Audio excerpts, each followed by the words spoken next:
क्लेशं कुर्वनाशं हरेनिशं कान्ताय कल्याणगुणैकधाम्ने नवद्युनाथ प्रतिमप्रभाय नारायणायाखिलकारणाय श्रीप्राणनाथाय नमस्करोमि। अनाकुलं गोकुलमुल्ललास यत्पालितं नित्यमनाविलात्मा तस्मै नमो नीरदनीलभासे कृष्णाय कृष्णारमणप्रियाय। अपितृलोक्याः वैरुल्लसन्ति तमो हरन्ति मुहुरान्तरञ्च दिश्यादृशं नो विशदां जयन्ति मध्वस्य कीर्तिः दिननाथदीप्तिम्। श्रीगुरुभ्यो नमः। हरि ओम्।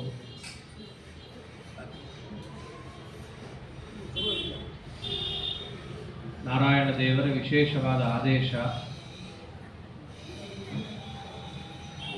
ಅತಿ ಶೀಘ್ರದಲ್ಲಿಯೇ ಬದರಿಕಾಶ್ರಮದಿಂದ ತೆರಳಿ ಸೂತ್ರ ಭಾಷ್ಯವನ್ನು ರಚಿಸು. ನಿನ್ನ ದಯೆಯನ್ನ ಭಕ್ತರ ಮೇಲೆ ಹರಿಸು. ಸಜ್ಜನರಿಗೆ ನಿನ್ನ ಮಾತು ತಲುಪಿ ಮೋಕ್ಷಾದ ಪುರುಷಾರ್ಥವನ್ನು ಅವರು ಹೊಂದಲಿ. ಇದು ನಾರಾಯಣ ದೇವರು, ವೇದವ್ಯಾಸ ದೇವರು ಆಚಾರ್ಯರಿಗೆ ಕೊಟ್ಟ ಆದೇಶ. ಶಿರಸಾವಹಿಸಿದಂತಹ ಭಗವತ್ಪಾದರು ಅತಿ ಶೀಘ್ರದಲ್ಲಿ ಹೊರಡು ಅಂತ ಹೇಳಿದ್ದನ್ನೇ ಹಾಗೆ ಆಗಲಿ ಅಂತ ನಮಸ್ಕರಿಸಿ ನಾರಾಯಣ ದೇವರಿದ್ದ ಜಾಗದಿಂದ ಹೊರಡ್ತಾ ಇದ್ದಾರೆ ಆಚಾರ್ಯರು. ಚೋದಯಂತ ಮತಗಂತು ಮಾದರಾತ್ ತತ್ರ ಧರ್ಮಜಮಜಂ ಪ್ರಣಮ್ಯ ಸಹ ಸೌಖ್ಯತೀರ್ಥ ಕವಿಲೋಕನಾಯಕೋ ವೇದನಾಯಕ ಪುರಸ್ಸರೋ ಯಯೋ. ಚೋದಯಂತಂ ಪ್ರೇರಿಸ್ತಾ ಇದ್ದಾರೆ ನಾರಾಯಣ ದೇವರು, ಹೊರಡು ಭಕ್ತರ ಮೇಲೆ ಅನುಗ್ರಹವನ್ನು ಮಾಡು ಅಂತ ಹೇಳಿ. ಹಾಗೆ ಆಗಲಿ ಅಂತ ಹೇಳಿ ವೇದವ್ಯಾಸ ದೇವರ ಜೊತೆಗೂಡಿ ಆ ಆಶ್ರಮದಿಂದ ಧರ್ಮನಾರಾಯಣ ಯಾವ ಆಶ್ರಮದಲ್ಲಿದ್ದನೋ ಆ ಆಶ್ರಮದಿಂದ ವೇದವ್ಯಾಸ ದೇವರು ಯಾವ ಆಶ್ರಮದಲ್ಲಿದ್ದರೋ ಆ ಆಶ್ರಮಕ್ಕೆ ಬರ್ತಾ ಇದ್ದಾರೆ ವ್ಯಾಸರ ಜೊತೆ. ಅಲ್ಲಿಗೆ ಬಂದು ವೇದವ್ಯಾಸ ದೇವರು ಏನೇನು ಹೇಳಬೇಕಾಗಿತ್ತೋ ಅದೆಲ್ಲವನ್ನ ಮತ್ತೆ ಹೇಳಿದರು. ವೇದವ್ಯಾಸ ದೇವರ ಅಭಿಪ್ರಾಯವನ್ನು ತಮ್ಮ ಮನಸ್ಸಿನಲ್ಲಿ ತಗೊಂಡು ಅವರಿಗೂ ನಮಸ್ಕರಿಸಿ ಶೀಘ್ರದಲ್ಲಿ ಪರ್ವತದಿಂದ ಇಳಿದು ಬರ್ತಾ ಇದ್ದಾರೆ ಆಚಾರ್ಯರು. ಆಚಾರ್ಯರನ್ನ ನೋಡಿ ಅಲ್ಲಿದ್ದ ಶಿಷ್ಯರಿಗೆ ಅಪಾರ ಆನಂದ. ಹೇಗೆ ಅಂತಂದ್ರೆ ಪಂಡಿತಾಚಾರ್ಯ ತಿಳಿಸ್ತಾರೆ, ವಾನರೇಂದ್ರ ಇವತೀರ್ಣವಾರಿಧಿ ವಾಸುದೇವ ಇವ ರತ್ನರಾಜವಾನ್ ಭೀಮಸೇನ ಇವ ಸೋನುವರ್ಯಹೃತ್ ನಿರ್ಹೃತಿಂ ಸಜನಮಾಲಿನಾಯ ಸಹ. ವಸ್ತುತಃ ಆಚಾರ್ಯರಿಗೆ ವೇದವ್ಯಾಸ ದೇವರನ್ನು ಬಿಟ್ಟು ಬರಬೇಕು ಅಂತ ಕಿಂಚಿತ್ತೂ ಇರಲಿಲ್ಲ. ಆಚಾರ್ಯರಿಗೊಬ್ಬರಿಗೆ ಅಲ್ಲ, ವೇದವ್ಯಾಸ ದೇವರಿಗೂ ಆಚಾರ್ಯ ಕಳಿಸ್ಬೇಕಂತ ಇರಲಿಲ್ಲ. ಅದಕ್ಕೆ ವೇದವ್ಯಾಸ ದೇವರು ಏನು ಮಾಡಿಬಿಟ್ರು, ಅವರಿಗೆ ಈ ಬದರಿ ವೃಕ್ಷಗಳ ಕೂತೆ, ಬದರಿಕಾಶ್ರಮದಲ್ಲಿ ಕೂತೆ, ಆ ಸ್ಥಳಕ್ಕಿಂತ ಹೆಚ್ಚಿಗೆ ಇಷ್ಟವಾಗಿದ್ದು ಯಾವುದು ಅವರಿಗೆ ಅಂತಂದ್ರೆ ಆಚಾರ್ಯರ ಹೃದಯ ಕಮಲ. ವೇದವ್ಯಾಸ ದೇವರು ಹೋಗಿ ಅಲ್ಲಿ ಕೂತ್ಕೊಂಡ್ಬಿಟ್ರು. ಮಧ್ವರಾಯರ ಹೃದಯವನ್ನು ಬಿಟ್ಟು ನಾನು ಎಲ್ಲೂ ಹೋಗಲ್ಲ ಅಂತ ಹೇಳಿ ವೇದವ್ಯಾಸ ದೇವರು ಕೂತಿದ್ದಕ್ಕೆ ವೇದವ್ಯಾಸ ದೇವರಿಗೆ ಆಚಾರ್ಯನ ಬಿಟ್ಟಿರಬೇಕು ಅನ್ನೋ ಪ್ರಸಂಗ ಬರಲಿಲ್ಲ. ಹಾಗೆ ಆಚಾರ್ಯರಿಗೂ ಕೂಡ ನಿತ್ಯ ವೇದವ್ಯಾಸ ದೇವರ ಸನ್ನಿಧಾನ ತಮ್ಮ ಮನಸ್ಸಿನಲ್ಲಿದ್ದರಿಂದ ಅವರಿಗೂ ಕೂಡ ನೈಷನಾಥ ವಿರಹಿತತೋ ಭವತ್. ಆದ್ದರಿಂದ ವೇದವ್ಯಾಸ ದೇವರನ್ನ ಬಿಟ್ಟ ವಿರಹ ಎಂಬುದು ಆಚಾರ್ಯರಿಗೂ ಆಗಲಿಲ್ಲ. ಹೀಗೆ ಆಚಾರ್ಯರು ಇಳಿದು ಬಂದಾಗ ಎಲ್ಲ ಶಿಷ್ಯರು ಹೆಂಗೆ ನೋಡ್ತಿದ್ದಾರೆ ಅಂತಂದ್ರೆ, ಲಂಕಾಪಟ್ಟಣವನ್ನು ಸುಟ್ಟು ಹನುಮಂತ ದೇವರು ಸಮುದ್ರವನ್ನು ಹಾರಿ ಬಂದಾಗ ಅವ್ರಿಗೆ ಎಷ್ಟು ಖುಷಿ ಆಯಿತು. ಯಾಕೆಂದ್ರೆ ಯಾವ ಕವಿಗಳಿಗೂ ಕೂಡ ಹೋದವರು ವಾಪಸ್ ಬರ್ತಾರೆ ಅನ್ನೋ ಗ್ಯಾರಂಟಿನೇ ಇರಲಿಲ್ಲ. ಅಂತಹದ್ದು ಹನುಮಪ್ಪ ತಿರುಗಿ ವಾಪಸ್ ಬಂದಾಗ ಅವ್ರಿಗೆ ಎಷ್ಟು ಸಂತೋಷ ಆಯಿತು.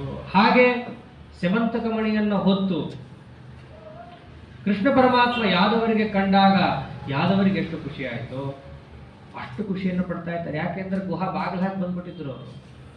ನೀ ಎಷ್ಟಾರ ಹೊಡೆದಾಡ ಮಾರಾಯ, ಹೌದು ಬರಲೇ ಇಲ್ಲ ನೀನು ಅಂತ ಹೇಳಿ ಎಲ್ಲ ಯಾದವರು ಕಾಯುವ ತನಕ ಕಾದರು.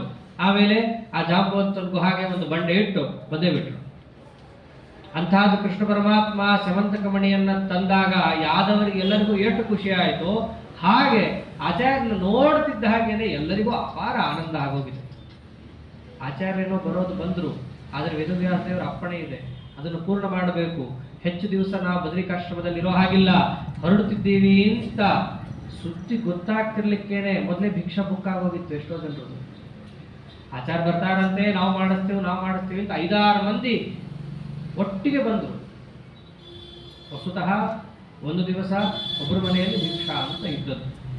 ಆದ್ರೆ ಆಚಾರ್ಯ ಇವತ್ತು ಹೊರಟು ಬಿಡ್ತಾರೆ ಅಂತ ಗೊತ್ತಾಗ್ತಿದ್ದ ಹಾಗೇನೆ 5-6 ಜನ ಬಂದರು. ಅಗ್ನಿ ಶರ್ಮಾ ಮುಂತಾದವರು ಬಂದಾಗ 5-6 ಜನರದ್ದು ಒಟ್ಟಿಗೆ ಭಿಕ್ಷಾವನ್ನು ತಗೊಳ್ತಾರೆ. ಭಿಕ್ಷಾ ಮಾಡಿಸೋದು ಅಂದ್ರೆ ಏನು, ಯತಿಗಳಿಗೊಬ್ಬರಿಗೆ ಅಲ್ಲ. ಯತಿಗಳು ಅಂತಂದ್ರೆ ಅವರ ಶಿಷ್ಯ ಪರಿವಾರ ಎಲ್ಲರೂ ಸೇರಿರ್ತಾರೆ. ಅಂತಹದ್ದು 5-6 ಮಂದಿ ಒಟ್ಟಿಗೆ ಬಂದಾಗ ಅದಷ್ಟು ತಾವೊಬ್ಬರೇ ಸ್ವೀಕಾರ ಮಾಡ್ತಾರೆ. ಪಂಡಿತಾಚಾರ ಅಂದ್ರು, ಕೃಷ್ಣ ಮತ್ತು ಮಲಮೇಶ ಹಿಕ್ಷಯೇ ಬಿಟ್ರೆ ಇಡೀ ಜಗತ್ತನ್ನೇ ತಿಂತಾರವ್ರು ಈ 5-6 ಜನರದ್ದು ಯಾವ ಲೆಕ್ಕ. ಹೀಗೆ ಆಚಾರ್ಯರು ಭಿಕ್ಷಾವನ್ನು ಸ್ವೀಕಾರ ಮಾಡಿ ದೇವರ ಅಪ್ಪಣೆಯಂತೆ ಆಗ ಅವರು ನಿರ್ಮಾಣ ಮಾಡಿದ್ದೆ ಶ್ರೀಮದ್ ಬ್ರಹ್ಮಸೂತ್ರ ಭಾಷ್ಯ. ಎಂಥದ್ದು ಗ್ರಂಥ! ವ್ಯಾಸದೇವ ಹೃದಯಾತಿ ವಲ್ಲಭಂ ವಾಸುದೇವ ಮಗಣಯ್ಯ ಸದ್ಗುಣಂ ಸಾಧಯತ್ ಸಕಲ ದೋಷವರ್ಜಿತಂ ಜ್ಞಾನ ಭಕ್ತಿ ದಮನಂತ ಸೌಖ್ಯದಂ. ವೇದವ್ಯಾಸದೇವರಿಗೆ ಅತ್ಯಂತ ಪ್ರಿಯವಾದಂತಹ ಗ್ರಂಥ. ಆ ಭಾಷ್ಯ ಹೆಂಗಿದೆ ಅಂತಂದ್ರೆ ಶ್ರೀಮದಾಚಾರ್ಯರಿದ್ದ ಹಾಗೆ ಇದೆ. ಶ್ರೀಮದಾಚಾರ್ಯರು ಬೇರೆ ಅಲ್ಲ, ಆಚಾರ್ಯ ನಿರ್ಮಾಣ ಮಾಡಿಕೊಟ್ಟಂತಹ ಭಾಷ್ಯ ಬೇರೆ ಅಲ್ಲ. ಏನೇನು ವಿಶೇಷಣಗಳನ್ನು ಪಂಡಿತಾಚಾರ್ಯ ಹೇಳ್ತಿದ್ದಾರೋ ಅದು ಇಬ್ಬರಿಗೂ ಹೊಂದಾಣಿಕೆ ಆಗುವಂಥದ್ದು. ಆಚಾರ್ಯರು ಹಾಗೆ ಇದ್ದಾರೆ, ವೇದವ್ಯಾಸ ದೇವರಿಗೆ ಅತ್ಯಂತ ಪ್ರಿಯರಾದಂಥವರು. ಭಾಷ್ಯನೂ ಹಾಗೆ ಇದೆ. ಅಷ್ಟೇ ಅಲ್ಲ, ನಾರಾಯಣ ಅನಂತ ಕಲ್ಯಾಣ ಗುಣಪೂರ್ಣನಿದ್ದಾನೆ, ದೋಷ ದೂರನಿದ್ದಾನೆ, ಜ್ಞಾನಿ ಗಮ್ಯನಿದ್ದಾನೆ, ಸಕಲ ಪುರುಷಾರ್ಥವನ್ನು ತಂದುಕೊಡುವನಿದ್ದಾನೆ ಅನ್ನೋದನ್ನು ಸಮರ್ಥನೆ ಮಾಡುವಂಥದ್ದು ಆಚಾರ್ಯರ ಗುಣ. ಶ್ರೀಮದ್ ಭಾಷ್ಯದ ಗುಣನೂ ಹೌದು. ಅಷ್ಟೇ ಅಲ್ಲ, ಆಚಾರ್ಯರ ಭಾಷ್ಯಕ್ಕೊಂದು ಮಹತ್ವ ಏನು? ಬಾಲಸಂಘಮಪಿ ಬೋಧಯದೃಶಂ ದುರ್ನಿರೂಪ ವಚನಂಚ ಪಂಡಿತೈಃ ಅಪ್ರಮೇಯ ಹೃದಯಂ ಪ್ರಸಾದವತ್ ಸೌಮ್ಯಕಾಂತಿತ ವಿಪಕ್ಷ ಭೀಷಣಂ. ಹೇಗಿದೆ ಆಚಾರ್ಯರ ಭಾಷ್ಯ ಅಂತಂದ್ರೆ, ಬಾಲಸಂಘಮಪಿ ಬೋಧಯದೃಶಂ, ಯಾವುದೇ ಪುಟ್ಟ ಹುಡುಗ ಬಂದ್ರೂ ಕೂಡ ಅವನಿಗೂ ಅರ್ಥ ಆಗಬೇಕು. ಹಾಗಿದೆ ಆಚಾರ್ಯರ ಒಂದೊಂದು ವಾಕ್ಯ. ಹಾಗೆ ಅನ್ಕೊಂಡೇನಾದ್ರೂ ದೊಡ್ಡ ದೊಡ್ಡ ವಿದ್ವಾಂಸರು ಕೂಡ ತಲೆ ಹಾಕಿದರೆ ನಾವೆಲ್ಲ ಪೂರ್ಣ ಅರ್ಥ ಮಾಡ್ಕೊಂಡ್ಬಿಡ್ತೀವಿ ಅಂತ ಅವರೇನಾದ್ರೂ ತಮ್ಮ ಅಹಂಕಾರವನ್ನು ತೆಗೆದಿಟ್ರೆ, ದುರ್ನಿರೂಪ ವಚನಂಚ ಪಂಡಿತೈ, ಎಂಥ ದೊಡ್ಡ ವಿದ್ವಾಂಸನೂ ಕೂಡ ಆಚಾರ್ಯರ ಭಾಷ್ಯದ ಗಾಂಭೀರ್ಯವನ್ನು ಅರ್ಥ ಮಾಡ್ಕೊಳ್ಳಿಕ್ಕಾಗಲ್ಲ. ಸ್ವಯಂ ಆಚಾರ್ಯರೇ ಅಂತಾರೆ ಮಾತನ್ನ, ಭಾಷ್ಯಂಚ ಅತ್ಯರ್ಥ ವಿಸ್ತರಂ ಬಹುಜ್ಞಾಯವ ಜಾನಂತಿ ವಿಶೇಷೇಣಾರ್ಥಮೇತಯೋ. ನಾವು ಬರೆದ ಭಾಷ್ಯ ಅತ್ಯಂತ ಅರ್ಥವಿಸ್ತಾರವನ್ನು ಹೊಂದಿರುವಂತಹ ಗ್ರಂಥ. ಅದನ್ನು ಅಂಥಿಂದವರೆಲ್ಲ ತಿಳಿಯಕ್ಕಾಗಲ್ಲ. ಆ ಭಾಷ್ಯದ ಅರ್ಥವನ್ನು ಹೇಳಬೇಕು ಅಂದ್ರೆ ನಾನೇ ಬರಬೇಕು ಅಂತಂದ್ರು. ವ್ಯಾಖ್ಯಾನ ಕರೋಮ್ಯನ್ಮ ಪಿಚಾಹಮೇವಾ ಅಂದ್ರು. ಆ ಭಾಷ್ಯದ ಅರ್ಥವನ್ನ ತೆಗೆದಿಡಬೇಕು ಅಂತಂದ್ರೆ ನಾನೇ ಬರಬೇಕು, ಮತ್ತೊಬ್ಬರಿಗೆ ಆಗಲ್ಲ. ಆ ತೆಗೆದಿಟ್ಟಿದ್ದನ್ನೂ ಅರ್ಥ ಮಾಡ್ಕೋಬೇಕು ಅಂದ್ರೆ ಎಲ್ರಿಗೂ ಆಗಲ್ಲ.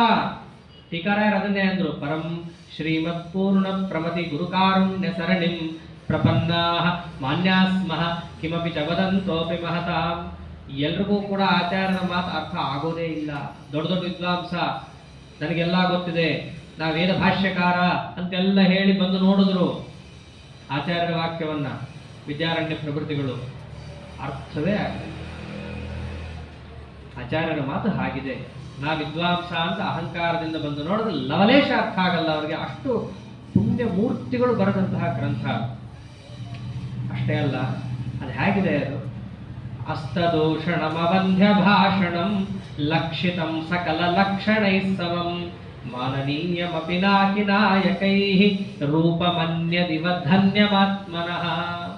ಒಂದೇ ಒಂದು ದೋಷವೂ ಇಲ್ಲ, ಒಂದೇ ಒಂದು ವ್ಯರ್ಥವಾದ ಮಾತಿಲ್ಲ. ಆಚಾರ್ಯರು ಹಾಗೆ, ಸೂತ್ರ ಭಾಷ್ಯನೂ ಹಾಗೆ. ಮತ್ತೆ ಎಷ್ಟೆಷ್ಟು ಲಕ್ಷಣಗಳಿರಬೇಕೋ ಅಷ್ಟೂ ಲಕ್ಷಣಗಳು ತುಂಬಿತ್ತು. ಗುರುಗಳಿಗೆ ಎಷ್ಟು ಲಕ್ಷಣ ಇರಬೇಕು ಅಂತ ಹೇಳಿದೆ? ದ್ವಾದಶ ಲಕ್ಷಣಗಳು ಅಂತ ಹೇಳಿರೋದು. ಅದಷ್ಟೂ ಲಕ್ಷಣಗಳು ಇವರಲ್ಲೂ ತುಂಬಿದೆ. ಶ್ರೀಮದ್ ಭಾಷ್ಯದಲ್ಲೂ ಕೂಡ ಭಾಷ್ಯಕ್ಕೆ ಎಷ್ಟೆಷ್ಟು ಲಕ್ಷಣ ಇರಬೇಕೋ ಅಷ್ಟೂ ಲಕ್ಷಣ ಇದೆ. ಬೇರೆಯವರ ಭಾಷ್ಯವನ್ನು ನೋಡಿದ್ರೆ ಅದು ಭಾಷ್ಯ ಅಂತ ಕರೆಯಕ್ಕೆ ಆಗಲ್ಲ.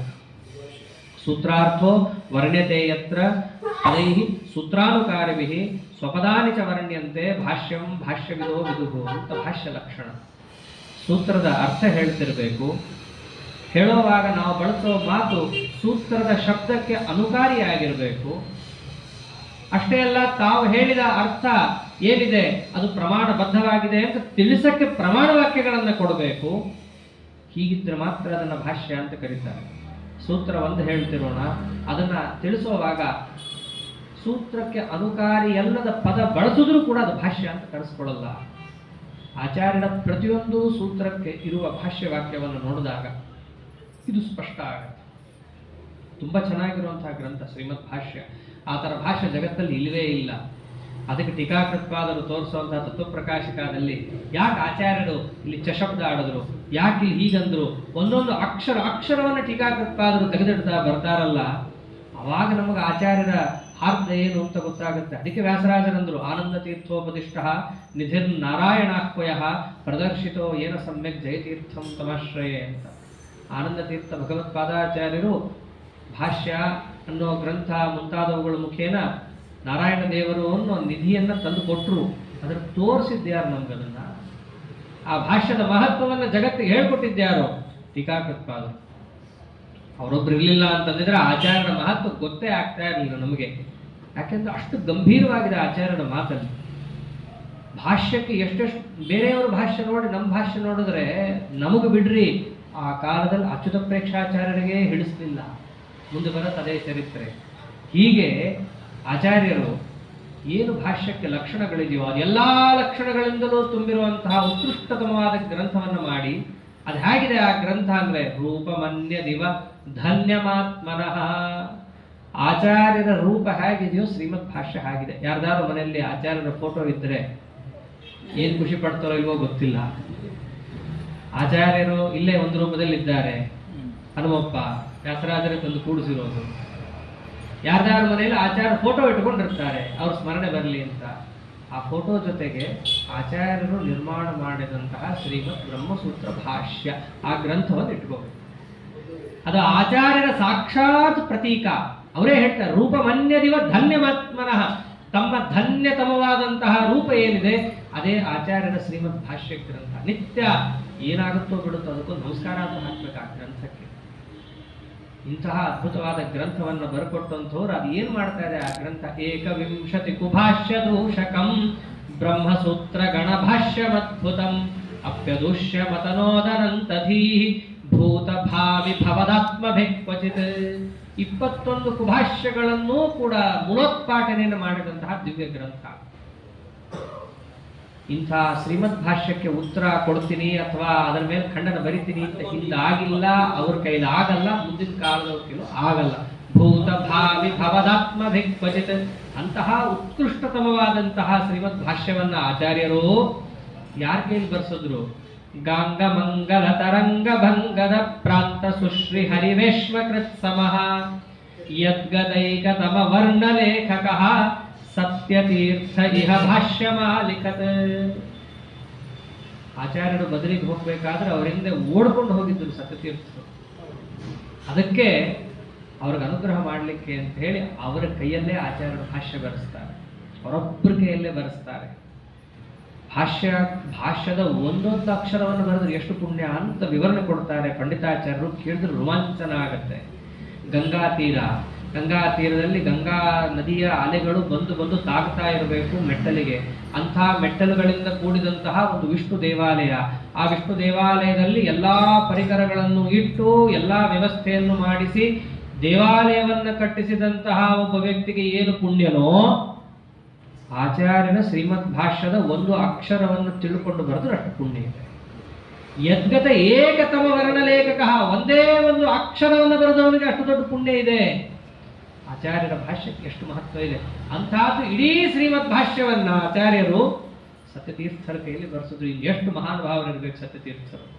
ಹೀಗೆ ಆಚಾರ್ಯರು ಸತ್ಯತೀರ್ಥರ ಕೈಯಲ್ಲಿ ಭಾಷ್ಯವನ್ನು ಬರೆಸಿ ಬದರಿಯಲ್ಲೇ ಇದಿಷ್ಟನ್ನು ಮಾಡಿಸಿ ಅನಂತರದಲ್ಲಿ ಅಲ್ಲೇ ಬದರಿ ನಾರಾಯಣ, ಚಿಕ್ಕ ಬದರಿ ಅಂತ ನಾವು ನೋಡ್ತೀವಲ್ಲ, ಅಲ್ಲಿ ನಾರಾಯಣ ದೇವರಿಗೆ ನಮಸ್ಕಾರ ಮಾಡಿ ಸೀದಾ ಅಲ್ಲಿಂದ ಹೊರಟಿದ್ದಾರೆ.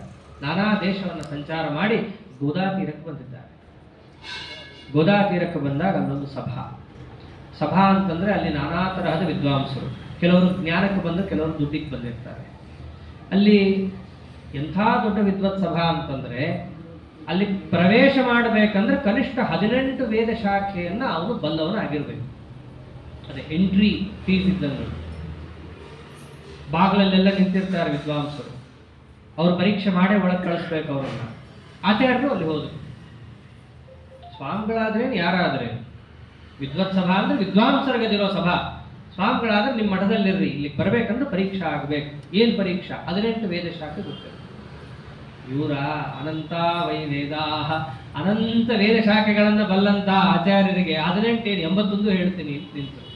81 ಹೇಳೋದಷ್ಟೇ ನಿಲ್ಲಿಲ್ಲ. ಆ ಸಭಾ ಬಾಗಿಲಲ್ಲೇನೆ ಪರೀಕ್ಷೆ ಮಾಡಲಿಕ್ಕೆ ಅಂತ ಬಂದಾಗ ಬರೀ ವೇದ ಶಾಖೆಯಲ್ಲಷ್ಟೇ ಪರೀಕ್ಷೆಯನ್ನು ಕೊಡದೆ ಷಟ್ಚ ತತ್ರ ಸಮಯಾನ ಖಂಡಯತ್, 6 ಷಡ್ದರ್ಶನಗಳು ಅಂತ ಏನು ಪ್ರಸಿದ್ಧವಾಗಿದೆ ಅಷ್ಟನ್ನು ಖಂಡನೆ ಮಾಡ್ತಾ ಇದ್ದಾರೆ ಆಚಾರ್ಯರು ಸಭಾ ಭಾಗದಲ್ಲಿ. ಸಾಮಾನ್ಯ ಇವೆಲ್ಲ ಸಭೆ ಒಳಗೆ ಹೋಗಿ ಅಲ್ಲಿ ವಿದ್ವಾಂಸರು ಕೂತಾಗ ಹೊಡೆದಾಟ ಬಡದಾಟ ಆಗಬೇಕು. ಅಂಥದ್ದು ಸಭಾ ಗೇಟಲ್ಲಿ ಇವೆಲ್ಲ ಆಗ್ತಾ ಹೋಯ್ತು. ಅಲ್ಲಿದ್ದವರೆಲ್ಲರೂ ಕೂಡ ಸಭೆಯಲ್ಲಿ ಕೂತವ್ರು ಎದ್ದು ಬಂದ್ರು, ಹೊರಗಡೆ ನಿಂತು ಬಿಟ್ಟಿದ್ದಾರೆ. ಯಾಕೆ? ಅಲ್ಲೇ ಸಭಾ ನಡೀತಾ ಇದೆ. ಸಭಾ ಅಂತಂದ್ರೆ ಅದೇನು ಚಾಪೆ ಹಾಕಿ ಲೈಟಿಂಗ್ ಗೀಟಿಂಗ್ ಕೊಟ್ಟು ಅಲ್ಲ, ಎಲ್ಲಿ ವಿದ್ವಾಂಸರು ಸೇರಿರ್ತಾರೋ ಅಲ್ಲಿ ಸಭಾ. ಎಲ್ಲ ಬಾಗಿಲಲ್ಲೇ ಆಗ್ತಾ ಇದೆ. ನಾವು ಒಳಗೆ ಕೂತವರೆಲ್ಲ ಹೊರಗೆ ಬಂದ್ಬಿಟ್ರು. ಆಚಾರ ಅಮೋಘವಾದ ವಾಕ್ಯಾರ್ಥವನ್ನು ಮಾಡ್ತಾ ಇದ್ದಾರಲ್ಲಿ. ಒಬ್ರೊಬ್ಬರೇ ಬಂದ್ರು ಪರೀಕ್ಷೆ ಮಾಡ್ಲಿಕ್ಕೆ, ಒಬ್ರೊಬ್ರನ್ನು ಬೀಳಿಸಿದ್ರು. ಒಟ್ಟೊಟ್ಟಿಗೆ ಬಂದ್ರು. ಒಟ್ಟೊಟ್ಟಿಗೆ ಬಂದಾಗ್ಲೂ ಕೂಡ ತೇ ಪೃಥಕ್ ಪೃಥಗಮಂ ಸ್ವಶಾಖಯ ದರ್ಶನೇನ ಚ ಪರೀಕ್ಷೆ ನಿರ್ಜಿತಾ. ನಮ್ಮ ಕೈಲಿ ಆಗಲ್ಲ. ಎಲ್ಲರೂ ಒಬ್ಬರೇ ಬಂದ್ರು ಬಿದ್ರು, ಒಟ್ಟೊಟ್ಟಿಗೆ ಬಂದ್ರು ಬಿದ್ರು. ಇರುತ್ತಲ್ಲ, ನಾ ಸಪೋರ್ಟ್ ಮಾಡ್ತೀನಿ ನುಗ್ಗು, ಹಿಂಗೆಲ್ಲ ಮಾತಾಡೋರು ಇರ್ತಾರೆ. ಯಾರಿಗೂ ಏನು ಮಾಡೋಕ್ಕಾಗ್ಲಿಲ್ಲ. ಕಡೆಗೆ ಅಂದಿದ್ದವರಿಷ್ಟೇ, ಸರ್ವ ವಿತ್ವಮಸಿ ಮುಖ್ಯತಃ ಕವೇ ನಾಸ್ತಿತೆ ಸದೃಶ ಇತ್ಯಥಾ ಬ್ರುವನ್. ನಿಮಗೆ ಸಮಾನರಾದವ್ರು ಇನ್ನೊಬ್ರಿಲ್ಲ, ಸರ್ವಜ್ಞರಿದ್ದೀರಿ ಅಂತ ನಮಸ್ಕಾರ ಹಾಕ್ತಾ ಇದ್ದಾರೆ. ಇವೆಲ್ಲ ಬಾಗಿಲಲ್ಲಿ ಆಗ್ತಾ ಇದೆ. ಒಳಗಡೆ ಅಧ್ಯಕ್ಷರಾಗಿ ಕೂತಿದ್ರು ಶೋಭನ ಭಟ್ರು, ಅವರಲ್ಲಿ ಓಡಿ ಬರ್ತಾರೆ. ಅವ್ರು ಏನು ಸಾಮಾನ್ಯರ? ಪಂಡಿತಾಚಾರ್ಯ ಬಾಯಲ್ಲಿ ಕೇಳಬೇಕು ಶೋಭನ ಭಟ್ರು ಮಹತ್ವ. ಹೇಗಿದ್ರು ಅವರು?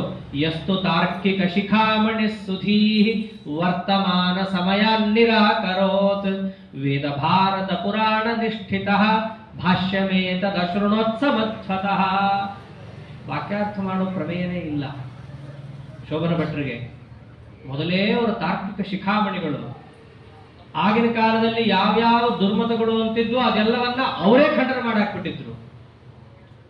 ಇಡೀ ಸಭೆಯಲ್ಲಿ ಎಲ್ಲರೂ ಕೇಳೋರು, ಭಟ್ರೆ ನೀವೆಲ್ಲ ಖಂಡನೆ ಮಾಡ್ತೀರಾ, ಸರಿ ಏನು ಹೇಳ್ರಿ, ಗೊತ್ತಿಲ್ಲ. ಅವ್ರದ್ದು ಆ ಸ್ಥಿತಿ ಇತ್ತು. ಕಡೆಗೆ ಅವ್ರು ಎಲ್ಲಿಗೆ ಜೋತು ಬಿದ್ದಿದ್ರು? ವೇದ ಭಾರತ ಪುರಾಣ ನಿಷ್ಠಿತ. ಅವ್ರು ಅಂದಿದ್ದ ಕಡೆಗೆ ಇಷ್ಟೇ. ಆವಾಗ ಆಚಾರ್ಯ ಸಿಗೋಕ್ ಮುಂಚೆ ವೇದ ಓದ್ರಿ, ಅಲ್ಲಿ ಏನು ಹೇಳಿದ ಹಂಗೆ ಮಾಡ್ರಿ, ಮಹಾಭಾರತ ಪುರಾಣ ಪಂಚರಾತ್ರ ಇವೆಲ್ಲ ನೋಡ್ರಿ, ಹಂಗೆ ಮಾಡ್ರಿ, ಇಷ್ಟು ಹೇಳ್ತಾ ಇದ್ರು. ಸರಿಯಾಗಿರೋ ತತ್ವ ಹೇಳ್ರಿ ಅಂತ ಅವ್ರಿಗೆ ಗೊತ್ತಿರಲಿಲ್ಲ. ಯಾವಾಗ ಆಚಾರ್ಯರು ಅಲ್ಲಿ ವಾಕ್ಯಾರ್ಥವನ್ನು ಮಾಡಿ ಎಲ್ಲ ಮತವನ್ನ ಖಂಡನೆ ಮಾಡಿ ಹರಿಸರ್ವೋತ್ತಮತ್ವಾದಿ ತತ್ವವನ್ನು ಹೇಳೋದನ್ನ ಕೇಳಿದ್ದಾರೋ ಮರು ಮಾತೇ ಆಡಲಿಲ್ಲ, ಸೀದ ಹೋಗಿ ಪದಾಕ್ರಾಂತರೇ ಆಗಿದ್ದಾರೆ. ವಾಕ್ಯಾರ್ಥದ ಪ್ರಮೇಯನೇ ಇಲ್ಲ. ಅವ್ರ ಹತ್ರ ಹೋಗಿ ಮೊದಲು ಕೇಳಿದ್ದೆ, ಶಿಷ್ಯಸ್ತೇಹಂ ಶಾಧಿಮಾಂ ತ್ವಾಂ ಪ್ರಪನ್ನಂ, ನಿಮ್ಮ ಶಿಷ್ಯ ಆಗಿದ್ದೀನಿ, ನಮಗೆ ತತ್ವಜ್ಞಾನ ಕೊಟ್ರಿ. ತತ್ಕ್ಷಣದಲ್ಲೇ ಭಾಷ್ಯಮೇತದ ಶೃಣೋತ್ಸಮತ್ವತಃ. ಮಧ್ವಿಜಯದ ಪ್ರಕಾರ ನಾವು ನೋಡ್ತಾ ಹೋದರೆ ಆಚಾರ್ಯರ ಮುಖದಿಂದ ಮೊದಲು ಭಾಷ್ಯ ಶ್ರವಣವನ್ನು ಮಾಡಿದ್ಯಾರು? ಪದ್ಮನಾಭ ತೀರ್ಥರು, ಶೋಭನ ಭಟ್ಟರು. ಬರೆದಿದ್ದು ಸತ್ಯತೀರ್ಥರೇ. ಆದರೆ ಅಲ್ಲಿ ಪಂಡಿತಾಚಾರ್ಯರು ಇವರು ಭಾಷ್ಯವನ್ನ ಕೇಳಿದ್ರು ಅಂತ ಹೇಳಲಿಲ್ಲ. ಬರೆಯೋದು ಬೇರೆ, ಪಾಠ ಕೇಳೋದು ಬೇರೆ. ಕೆಲವರು ವಾದ ಇದೆ, ಬರಿಬೇಕಂದ್ರೆ ಕೇಳಿರಲ್ವಾ ಅಂತ. ಅದು ಕೇಳೋದಲ್ಲ. ಗುರುಗಳಿಂದ ಪಾಠ ಕೇಳೋದಕ್ಕೊಂದು ಕ್ರಮ ಇದೆ, ಅದನ್ನು ಶ್ರವಣ ಅಂತ ಕರೀತಾರೆ. ಆ ಶ್ರವಣವನ್ನು ಮೊದಲು ಯಾರು ಮಾಡಿದ್ದು? ಪಂಡಿತಾಚಾರ್ಯರು ಉಲ್ಲೇಖ ಮಾಡೋ ಪ್ರಕಾರ ಭಾಷ್ಯಮೇತದ ಶೃಣೋತ್ಸಮತ್ವತಃ. ಆಚಾರ್ಯರ ಮುಖದಿಂದ ಶ್ರೀಮದ್ ಭಾಷ್ಯವನ್ನು ಕೇಳಿದವರು ಮೊದಲಿಗರು ಯಾರು ಅಂತಂದು ಶೋಭನ ಭಟ್ಟರು. ಅವ್ರ ಹತ್ರ ಬಂದು ಆಚಾರ್ಯರ ಭಾಷ್ಯವನ್ನು ಕೇಳಿದವ್ರಿಗೆ ಅವ್ರಿಗೆ ಮೊದಲೇ ಗೊತ್ತಿತ್ತು. ಅವ್ರಿಗೆ ಯಾರಿಗೆ ಬಾಯಾರಿಕೆ ಇರುತ್ತೋ ಅವ್ರಿಗೆ ನೀರು ಕೊಟ್ಟಾಗ ನೀರಿನ ಮಹತ್ವ ಗೊತ್ತಾಗುತ್ತೆ. ಅವ್ರಿಗೆ ನೀರಿನ ಮಹತ್ವ ಗೊತ್ತು, ಆಚಾರ್ಯರ ಸಿದ್ಧಾಂತ ಅಮೃತದ ಮಹತ್ವ ಗೊತ್ತು. ಆಚಾರ್ಯರವರಿಗೆ ಭಾಷ್ಯೋಪದೇಶ ಮಾಡಿದ್ದೇ ತಡ ಮಾಡಿ ಆಚಾರ್ಯ ಹೋಗ್ಬಿಟ್ರು ಮುಂದಿನ ಕ್ಷೇತ್ರಕ್ಕೆ. ಆದ್ರೆ ಇವ್ರು ಬಿಡ್ತಾರಾ? ಶೋಭನ ಭಟ್ರು ಮೊದಲೇ ಸಭಾಧ್ಯಕ್ಷರು, ಎಲ್ಲರೂ ಅವ್ರ ಕಾಲಿಗೆ ನತಮಸ್ತಕರು. ಆಗಿನ ಕಾಲದಲ್ಲಿ ಪ್ರತಿಯೊಂದು ಸಭೆಗೆ ಹೋಗೋರು. ಸಭೆಯಲ್ಲಿ ಒಳ್ಳೆ ವಿದ್ವಾಂಸರು ಹೇಗಿರ್ತಾರೋ ಹಾಗೆ ನಾನಾ ಥರದ ಜನರು ಬಂದಿರ್ತಾರೆ. ಸಭೆಯಲ್ಲಿ ವಾಕ್ಯಾರ್ಥಗಳೆಲ್ಲ ಆದಮೇಲೆ, ಎಲ್ಲ ವಾದಿಗಳನ್ನು ಸೋಲಿಸಿದ ಮೇಲೆ ಒಂದು ಭಾಷಣ ಅಂತ ಇರುತ್ತಲ್ಲ, ಅನುಗ್ರಹ ಭಾಷಣ ಅಥವಾ ಏನು ನಡೀತು ಅನ್ನೋದನ್ನ ಸಮರೈಸ್ ಮಾಡಿ ಹೇಳೋದು, ಇವೆಲ್ಲ ಇರುತ್ತಲ್ಲ. ಹಾಗೆ ಶೋಭನ ಭಟ್ರು ಪ್ರತಿಯೊಂದು ಸಭೆಗೆ ಹೋಗಬೇಕು. ವಾದಿನೋ ವಿಷಕಲಯ್ಯತಾನ್ ಸಮಾಕ್ರಮ್ಯ ವಾಚ ಮುಚಿತಾಮುದಾಹರತ್. ಎಲ್ಲಾ ವಾದಿಗಳನ್ನ ಮೊದಲು ಬಡಿಬೇಕು. ಬಡದು ಆಮೇಲೆ ಜನರಿಗೆಲ್ಲರಿಗೂ ಉದ್ದೇಶಿಸಿ ಒಂದು ಮಾತು ಹೇಳಬೇಕಲ್ಲ. ಅವಾಗ ಏನ್ ಮಾತು ಹೇಳ್ತಿದ್ರು ಅಂತ ಉಲ್ಲೇಖ ಮಾಡ್ತಾರೆ ಪಂಡಿತಾಚಾರ್ಯರು. ಆಗಿನ ಕಾಲದಲ್ಲಿ ಪದ್ಮನಾಭ ತೀರ್ಥರು ಅಂದ್ರೆ ಏನು, ಸಿಂಹ. ಪದ್ಮನಾಭ ತೀರ್ಥರ ವೈಭವವನ್ನು ವರ್ಣನೆ ಮಾಡ್ತಾರೆ ಮುಂದೆ ಪಂಡಿತಾಚಾರ್ಯರೇ. ಅಷ್ಟೇ ಅಲ್ಲ, ಕರ್ನಾಟಕ ಪೂರ್ವ ಸಜ್ಜನ ಗುರು ಸಂಪ್ರದಾಯ ಪದ್ಧತಿಯಲ್ಲೂ ಕೂಡ ಪದ್ಮನಾಭ ತೀರ್ಥರಿಗೆ ಹೇಳೋದೇನು ಅಂತಂದ್ರೆ, ಉಡುಪಿ 8 ಮಠಕ್ಕೆ ಕೊಟ್ರೆ ಅಖಂಡ ಭಾರತದಲ್ಲಿ ಆಚಾರ್ಯರು ಹೇಳಿದ ದಿವ್ಯ ಸಿದ್ಧಾಂತವನ್ನು ಪ್ರತಿಪಾದನೆ ಮಾಡಿ ಸಮಸ್ತ ದುರ್ವಾದಿಗಳನ್ನು ಕೂಡ ಮಟ್ಟ ಹಾಕಿ ಹರಿಸರ್ವೋತ್ತಮತ್ವವನ್ನು ಎತ್ತಿಡಿಯೋ ಜವಾಬ್ದಾರಿ ಯಾರಿಗೆ ಕೊಟ್ಟಿದ್ರು ಅಂತಂದ್ರೆ ಪದ್ಮನಾಭ ತೀರ್ಥರಿಗೆ ಕೊಟ್ಟಿದ್ರು. ಅದಕ್ಕೆ ಪದ್ಮನಾಭ ತೀರ್ಥರು ಎಲ್ಲೆಲ್ಲಿ ಹೋಗಿ ಪ್ರವಚನ ಮಾಡ್ತಾರೋ ಅಲ್ಲೆಲ್ಲ ಕಡೆಯಲ್ಲೂ ಕೂಡ ಆಚಾರ್ಯರ ಪ್ರವಚನ ಕೇಳಿ ಆಮೇಲೆ ಯಾರು ಪದ್ಮನಾಭ ತೀರ್ಥರದ್ದು ಕೇಳಿರ್ತಾರಲ್ಲ ಅವರು ಒಂದೇ ಮಾತಾಡ್ತಿದ್ದು, ವೇದ ಪ್ರವಚನಾಚಾರ್ಯ ಶಿಷ್ಯ. ನಮ್ಮೂರಿಗೆ ಬಂದಾಗ ಒಬ್ರು ವೇದ ಪ್ರವಚನ ಮಾಡಿದ್ರು. ಇವರು ನೋಡಿದ್ರೆ ಅವ್ರ ಶಿಷ್ಯರೇ ಇವರು, ಯಾಕೆ ಜೆರಾಕ್ಸ್, ಅವರು ಹೆಂಗಿದ್ದಾರೋ ಹಾಗೆ ಇದ್ದಾರೆ ಇವರು. ಅಂಥ ಶಿಷ್ಯನನ್ನ ಆಚಾರ್ಯರು ತಯಾರು ಮಾಡಿ, ಶೋಭನ ಭಟ್ಟರನ್ನ ತಯಾರು ಮಾಡಿ ಹೋಗಿದ್ದಾಗ ಪ್ರತಿಯೊಂದು ಸಭೆಯನ್ನು ಸೋಲಿಸಬೇಕು. ಜನರಿಗೆ ಹೇಳ್ತಾ ಇದ್ದಿದ್ದು ಅವ್ರು ಒಂದೇ ಮಾತು, ಚೂರ್ಣ ಕೃದ್ವಿ ವಿಧಶಂಕ ಚೂರ್ಣ ಕಶ್ಚೂರ್ಣನಾಯ ಬಹುಧಾಪ್ಯ ಶಕ್ನುವಾನ್ ಅತ್ಯಜದ್ವಿ ಫಲಧಿ ಪ್ರದಕ್ಷಿಣಾ ವರ್ತವಾರಿ ಜಮನರ್ಘ್ಯಮಪ್ಯಹೋ. ಲೌಕಿಕರಿಗೆ ಲೌಕಿಕ ದೃಷ್ಟಾಂತ ಕೊಟ್ಟು ಹೇಳಿದ್ರೆ ಬೇಗ ಅರ್ಥ ಆಗುತ್ತೆ. ಅದಕ್ಕೆ ಅವ್ರು ಹೇಳ್ತಾ ಇದ್ದಿದ್ದು ಮಾತಿಷ್ಟು. ಒಬ್ಬ ಸುಣ್ಣ ಮಾಡೋನಿರ್ತಾನೆ, ಸಮುದ್ರ ತೀರದಲ್ಲಿ ಎಲ್ಲ ಕಪೆ ಚಿಪ್ಪ ಆರಿಸ್ಕೊಂಡ್ ಬಂದಂಗೆ ಎಷ್ಟೊಂದನ್ನ ತನ್ನ ಮೂಟೆಯಲ್ಲಿ ಹಾಕೊಂಡು ಆರಿಸ್ಕೊಂಡ್ ಬರ್ತಾನೆ. ಸುಣ್ಣ ಮಾಡಲಿಕ್ಕೆ ಅಂತ ಹೋದಾಗ ಒಂದೇ ಒಂದು ಪದಾರ್ಥ ಸುಣ್ಣವಾಗಿ ಬದಲಾವಣೆ ಆಗಲ್ಲ, ಅದೇನೇ ನಿಜವಾದ ಬಲಬುರಿ ಶಂಕ. ಆ ಬಲಬುರಿ ಶಂಕ ಸುಣ್ಣ ಆಗಲ್ಲ. ಅವನವಾಗ ಏನ್ ಮಾಡ್ಬಿಡ್ತಾನೆ, ಅದನ್ನ ನನಗೆ ಉಪಯೋಗ ಇಲ್ಲ ಅಂತೇಳಿ ಎತ್ತು ಒಗೆದು ಬಿಡ್ತಾನೆ ಆ ಕಡೆ. ಹೆಂಗೋ ಆ ಥರ ಜಗತ್ತಿನಲ್ಲಿ ಕೆಲವರು ಇರ್ತಾರೆ. ಮನೆ ಬಾಗಿಲಿಗೆ ಆಚಾರ್ಯರ ಸಿದ್ಧಾಂತ ಬಂದಿರುತ್ತೆ, ಅವ್ರಿಗೆ ಆಚಾರ್ಯರ ಸಿದ್ಧಾಂತದ ಮಹತ್ವನೇ ಗೊತ್ತಿಲ್ಲ, ಎತ್ತ ಆ ಕಡೆ ಒಗೆದು ಬಿಡ್ತಾರವರು. ಅಷ್ಟು ಹೆಂಗ ಅವನು ನೀಚ ಬುದ್ಧಿಯವನು ಹಾಗವನು. ನಾಥವಾಸ್ಯ ಸದೃಶೋಸ್ತಿ ನೀಚಧೀ. ಅಂತಹ ಮಧ್ವರಾಯರ ಪರಂಪರೆಯಲ್ಲಿ ಬಂದು ಅವರ ಪರಿಚಯವನ್ನು ಪಡೆದು ಅವರ ಗ್ರಂಥಗಳು ಹೀಗೀಗಿವೆ ಅಂತ ತಿಳಿದು ಹೇಳ್ಕೊಡುವಂತಹ ಗುರುಗಳು ಸಿಕ್ಕಿದ ಮೇಲೂ ಕೂಡ ಇದರಿಂದ ಏನು ಹೊಟ್ಟೆ ತುಂಬುತ್ತೇನ್ರಿ, ಪ್ರಯೋಜನ ಇಲ್ಲ ಇದು ಅಂತ ಹೇಳಿ ಅದನ್ನು ಯಾರು ತಿರಸ್ಕಾರ ಮಾಡುತ್ತಾನೋ ಅವನು ಹೇಗೆ ಅಂತಂದ್ರೆ ಈ ಸುಣ್ಣ ಮಾಡೋವನ ಕೈಗೆ ಬಲಬುರಿ ಶಂಕ ಸಿಕ್ಕಾಗ ಎಸ್ದವನು ಹೇಗೋ ಹಾಗೆ, ಅಂಥ ಹೋಪ್ಲೆಸ್ ವ್ಯಕ್ತಿ ಅವನು. ಇನ್ನು ಕೆಲವರು ಇರ್ತಾರೆ ಹೇಗೆ ಅಂತಂದ್ರೆ ಪಕ್ಕದಲ್ಲಿ ಹಾಕಿರ್ತಾರಲ್ಲ ಬಲಬುರಿ ಶಂಕ, ಅದನ್ನು ತಗೋತಾನೆ. ಅವ್ನಿಗೆ ಸ್ವಲ್ಪ ಅದರ ಮಹತ್ವ ಗೊತ್ತಿರುತ್ತೆ. ಅವನು ಅದನ್ನು ತಗೊಂಡು ಏನ್ ಮಾಡ್ತಾನೆ, ಯಾರಿಗೂ ಮಾರ್ತಾನೆ. ಅವ್ನು ನೋಡ್ತಾನೆ, ಮಾರ್ಕೆಟ್ ನೋಡ್ದ, ಈ ಬ್ರಾಹ್ಮಣರೆಲ್ಲ ದುಡ್ಡು ಬಿಟ್ಟವ್ರು ಒದಾಡ್ತಿರ್ತಾರೆ ಶಂಕ ಸಾಲಿಗ್ರಾಮ ಅನ್ಕೊಂಡು, ಅವ್ರಿಗೆ ತೊಗೊಂಡು ಹೋಗಿ ಮಾರೋಣ ಅಂತ ಮಾರ್ತಾನೆ. ಏನೋ ಒಂದಿಷ್ಟು ಕಾಸು ಸಂಪಾದನೆ ಮಾಡ್ದ. ಹಂಗೆ ಆಚಾರ್ಯರ ಸಿದ್ಧಾಂತ ಅದನ್ನೇನಾದ್ರು ಪ್ರವಚನ ಮಾಡೋದು ದುಡ್ಡು ಗಿಡ್ಡು ಬರುತ್ತೆ ಅಂತ ಕೆಲವರು ಇರ್ತಾರೆ. ಶಾಲು ಶಕಲಾತಿಗೋಸ್ಕರವಾಗ ಆಚಾರ್ಯರ ಸಿದ್ಧಾಂತವನ್ನು ಕೆಲವರು ಹಿಡಿಯೋರು ಇರ್ತಾರೆ. ಅವರೂ ಕೂಡ ಅಷ್ಟು ಉತ್ತಮರಾದ ಜನರಲ್ಲ. ಆಚಾರ್ಯ ಸಿದ್ಧಾಂತವನ್ನು ಹಂಗೆ ಉಪಯೋಗಿಸ್ಕೊಂಡ್ಬಿಡ್ತಾರೆ. ಯಾಕೆ ಹಂಗೆ ಉಪಯೋಗಿಸ್ಕೊತಾರೆ, ಅವನಿಗೆ ನಿಜವಾದ ಅದರ ಮಹತ್ವ ಗೊತ್ತಿಲ್ಲ. ಬಲಬುರಿ ಶಂಕದ ವಾಸ್ತವ ಮಹತ್ವ ಗೊತ್ತಿಲ್ಲದೆ ಏನೋ ಒಂದಿಷ್ಟು ಬೆಲೆಯನ್ನ ಕಟ್ಟಿ ಅದನ್ನ ಮಾರಿ ತನ್ನ ಹೊಟ್ಟೆ ತುಂಬಿಸ್ಕೊಳ್ಳಿಕ್ಕಷ್ಟೇ ಮಾಡ್ದ. ಆದ್ರೆ ಯಾರು ಕೊಂಡುಕೋತಾನಲ್ಲ ಅವನೇನ್ ಮಾಡ್ತಾನೆ, ಮನೆಯಲ್ಲಿ ತಂದಿಡ್ತಾನೆ, ಅದಕ್ಕೊಂದು ಬಂಗಾರ ತಟ್ಟೆ ಮಾಡಿಸ್ತಾನೆ, ಅದಕ್ಕೆ ನಿತ್ಯವಾಗಿ ಅರ್ಶನ ಕುಂಕುಮ ಎಲ್ಲ ಏರಿಸಿ ಯಜ್ಞನಾರಾಯಣನ ಸನ್ನಿಧಾನ ಅದೇನು ಸಾಮಾನ್ಯ ಅಲ್ಲ ಅಂತ ತಿಳ್ಕೊಂಡು ನಿತ್ಯ ಅದನ್ನ ಅರ್ಚನೆ ಮಾಡ್ತಾನಲ್ಲ, ಅವನಿಗೆ ಎಷ್ಟು ಸಂಪತ್ತು ಬರುತ್ತೆ. ಯಾನ ತಾವಚನ ಚಿತ್ತ ಗೋಚರ, ಅದು ಮನಸ್ಸಿಗೆ ಬಾಯಿಗೆ ನಿಲುಕದಷ್ಟು ಸಂಪತ್ತನ್ನು ದೇವರು ಅವನ ಮೇಲೆ ಸುರಿಸ್ಬಿಡ್ತಾನೆ. ಹಂಗೆ ಆಚಾರ್ಯರ ಸಿದ್ಧಾಂತವನ್ನ ಯಾರು ಆದರದಿಂದ ತಮ್ಮ ಹೃದಯದಲ್ಲಿಟ್ಟುಕೊಂಡು ಇದು ನಮ್ಮ ಉದ್ಧಾರಕ್ಕೆ ಕಾರಣ ಅಂತ ಏನಾದರೂ ಅವನು ಒಂದು ಸ್ವಲ್ಪ ಆಚಾರ್ಯರ ವಾಕ್ಯಗಳನ್ನು ಧಾರಣೆ ಮಾಡಿದ್ರೂ ಸಾಕು. ಯಾನತ ವಚನ ಚಿತ್ತ ಗೋಚರ, ಆಚಾರ್ಯರು ತಮ್ಮ ಕಾರುಣ್ಯವನ್ನು ಅವನ ಮೇಲೆ ಬೀರಿ ಸಮಸ್ತ ಸಂಪತ್ತನ್ನು ಸುರಿಸ್ಬಿಡ್ತಾರೆ. ಅಷ್ಟು ಸುಲಭ ಅಲ್ಲ. ಅಂತಹ ಆಚಾರ್ಯರ ಸಿದ್ಧಾಂತ ನಿಮಗೆ ಒದಗಿದೆ. ಹೆಂಗಿದೆ ಅದು ಅಂತಂದ್ರೆ, ಶಾಸ್ತ್ರ ಕಲ್ಪ ಕತರೋರ ಮುಷ್ಯಕ ಪ್ರಾಪ್ನುಯಾತ್ ಸಕಲಮಪ್ಯಹೋ ಫಲಂ. ಒಂದೇ ಮಾತಲ್ಲಿ ಹೇಳಬೇಕು ಅಂದ್ರೆ ಶೋಭನ ಭಟ್ರು ಹೇಳ್ತಾ ಇದ್ರು, ನಿಮ್ಮ ಕೈಗೆ ಆಚಾರ್ಯರು ಕಲ್ಪವೃಕ್ಷ ತಂದು ಕೊಟ್ಟಿದ್ದಾರೆ. ನೀವು ಮಾಡಬೇಕಾಗಿದ್ದು ಒಂದೇ, ಏನು? ನಿತ್ಯ ಅದನ್ನು ಸೇವಾ ಮಾಡಬೇಕು. ಸೇವಾ ಎರಡು ಥರ. ಗ್ರಂಥದ್ದು ಸಾಮರ್ಥ್ಯ ಇದ್ದವರು, ಯೋಗ್ಯತಾ ಇದ್ದವರು ಒಳ್ಳೆ ಗುರುಗಳ ಹತ್ರ ಹೋಗಿ ಅದರ ಅಕ್ಷರಗಳನ್ನು ಸರಿಯಾಗಿ ತಿಳಿದು ಉಪಸತ್ತಿಯನ್ನು ಮಾಡೋದು ಒಂದು ಸೇವಾ. ಇಲ್ಲ ಅಷ್ಟೆಲ್ಲ ಯೋಗ್ಯತಾ ಇಲ್ಲ ಅಂದರೆ ಕಡೆ ಪಕ್ಷ ಆ ಪುಸ್ತಕ ಇಟ್ಟು ನಮಸ್ಕಾರ ಹಾಕೋದು, ಸರ್ವಮೂಲ ಇಟ್ಟು. ಇದಾದರೂ ಮಾಡಬೇಕಾ? ಕಲ್ಪವೃಕ್ಷ. ಶೋಭನ ಭಟ್ರು ಅಂತಾರೆ, ಶಾಸ್ತ್ರ ಕಲ್ಪಕತರೋರ ಮುಷ್ಯಕ ಪ್ರಾಪ್ತಯ ಸಕಲಮಪ್ಯಹೋ ಫಲಂ. ಒಂದು ಮಾತನ್ನು ಹೇಳಬೇಕು ಅಂತಂದ್ರೆ ಆಚಾರ್ಯರ ಸಿದ್ಧಾಂತದ ಸಂಪೂರ್ಣ ಫಲವನ್ನು ಹೊಂದಲಿಕ್ಕೆ ಸಾಮರ್ಥ್ಯ ಇರೋದು ಯಾರಿಗೆ? ಬ್ರಹ್ಮದೇವರಿಗೆ ಮಾತ್ರ. ವೇದದಲ್ಲಿ ಶಾಸ್ತ್ರದಲ್ಲಿ ಹೇಳಿರುವ ಪೂರ್ಣ ಫಲಕ್ಕೆ ಅಧಿಕಾರಿಗಳು ಅವರು.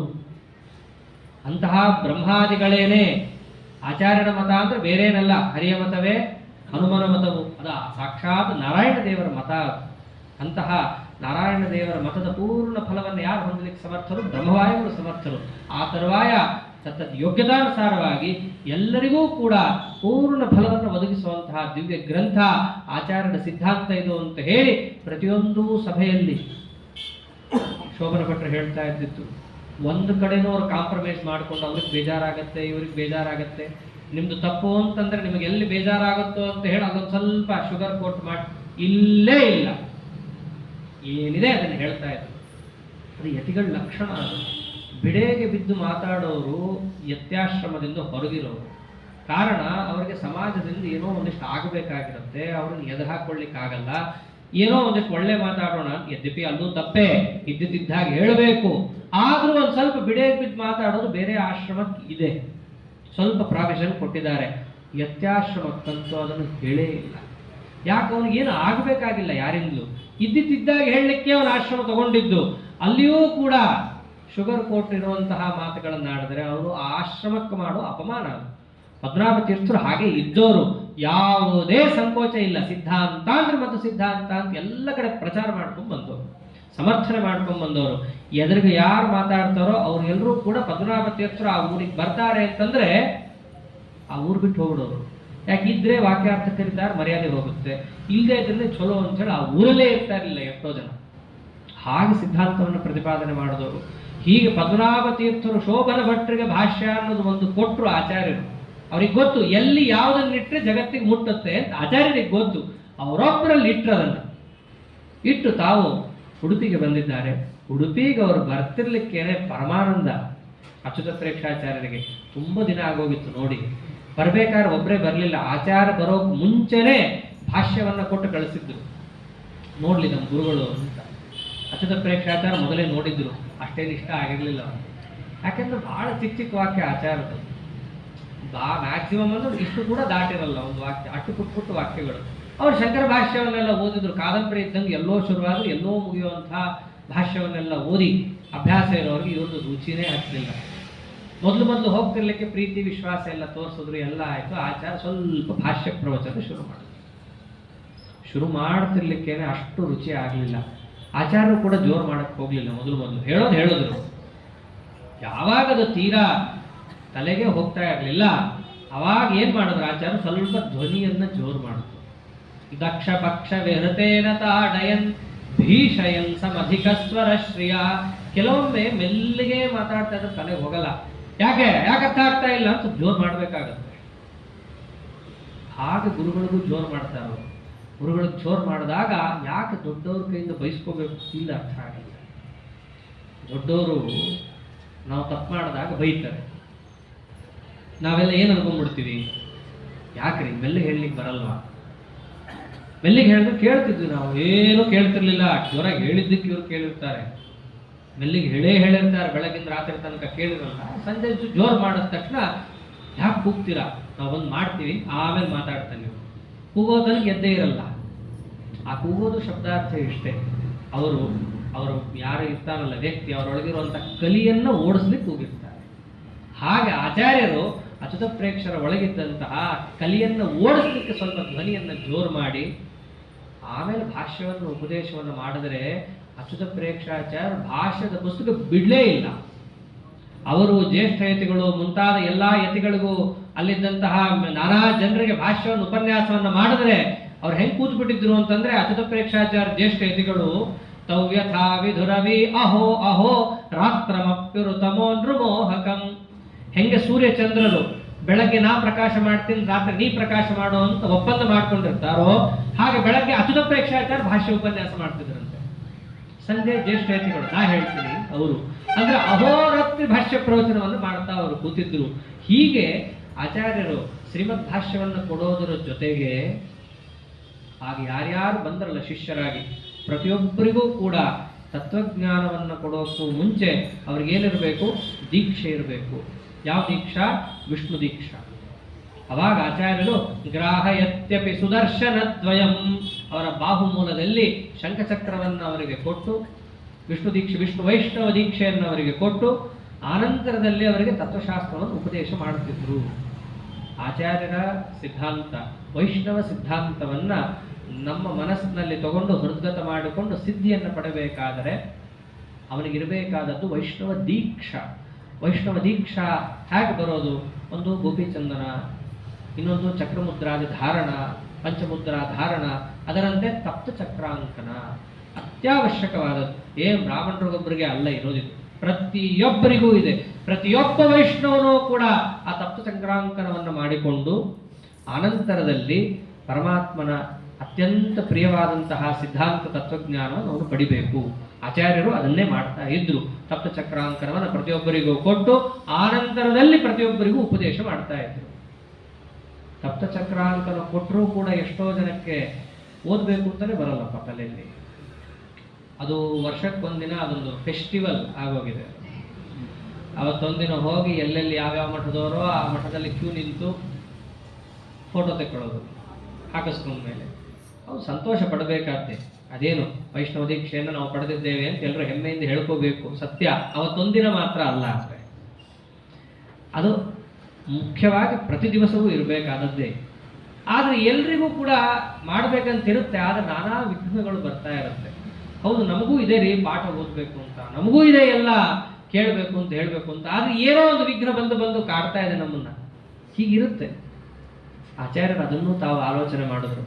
ಅವ್ರು ಮಾಡಿದ್ದೆ ಆವಾಗ ನನ್ವನನ್ನೇ ಶರಣಾತ್ಮನಾಂ ಸತಾಂ ಸಿದ್ಧಿ ವಿಘ್ನ ಮುಖದೋಷ ಭೇಷಜಂ ಐಚ್ಛದಚ್ಛಲದಯೋದಯಾದಯಂ ರೌಪ್ಯಪೀಠ ಪುರಗ ಕದಾಚನ.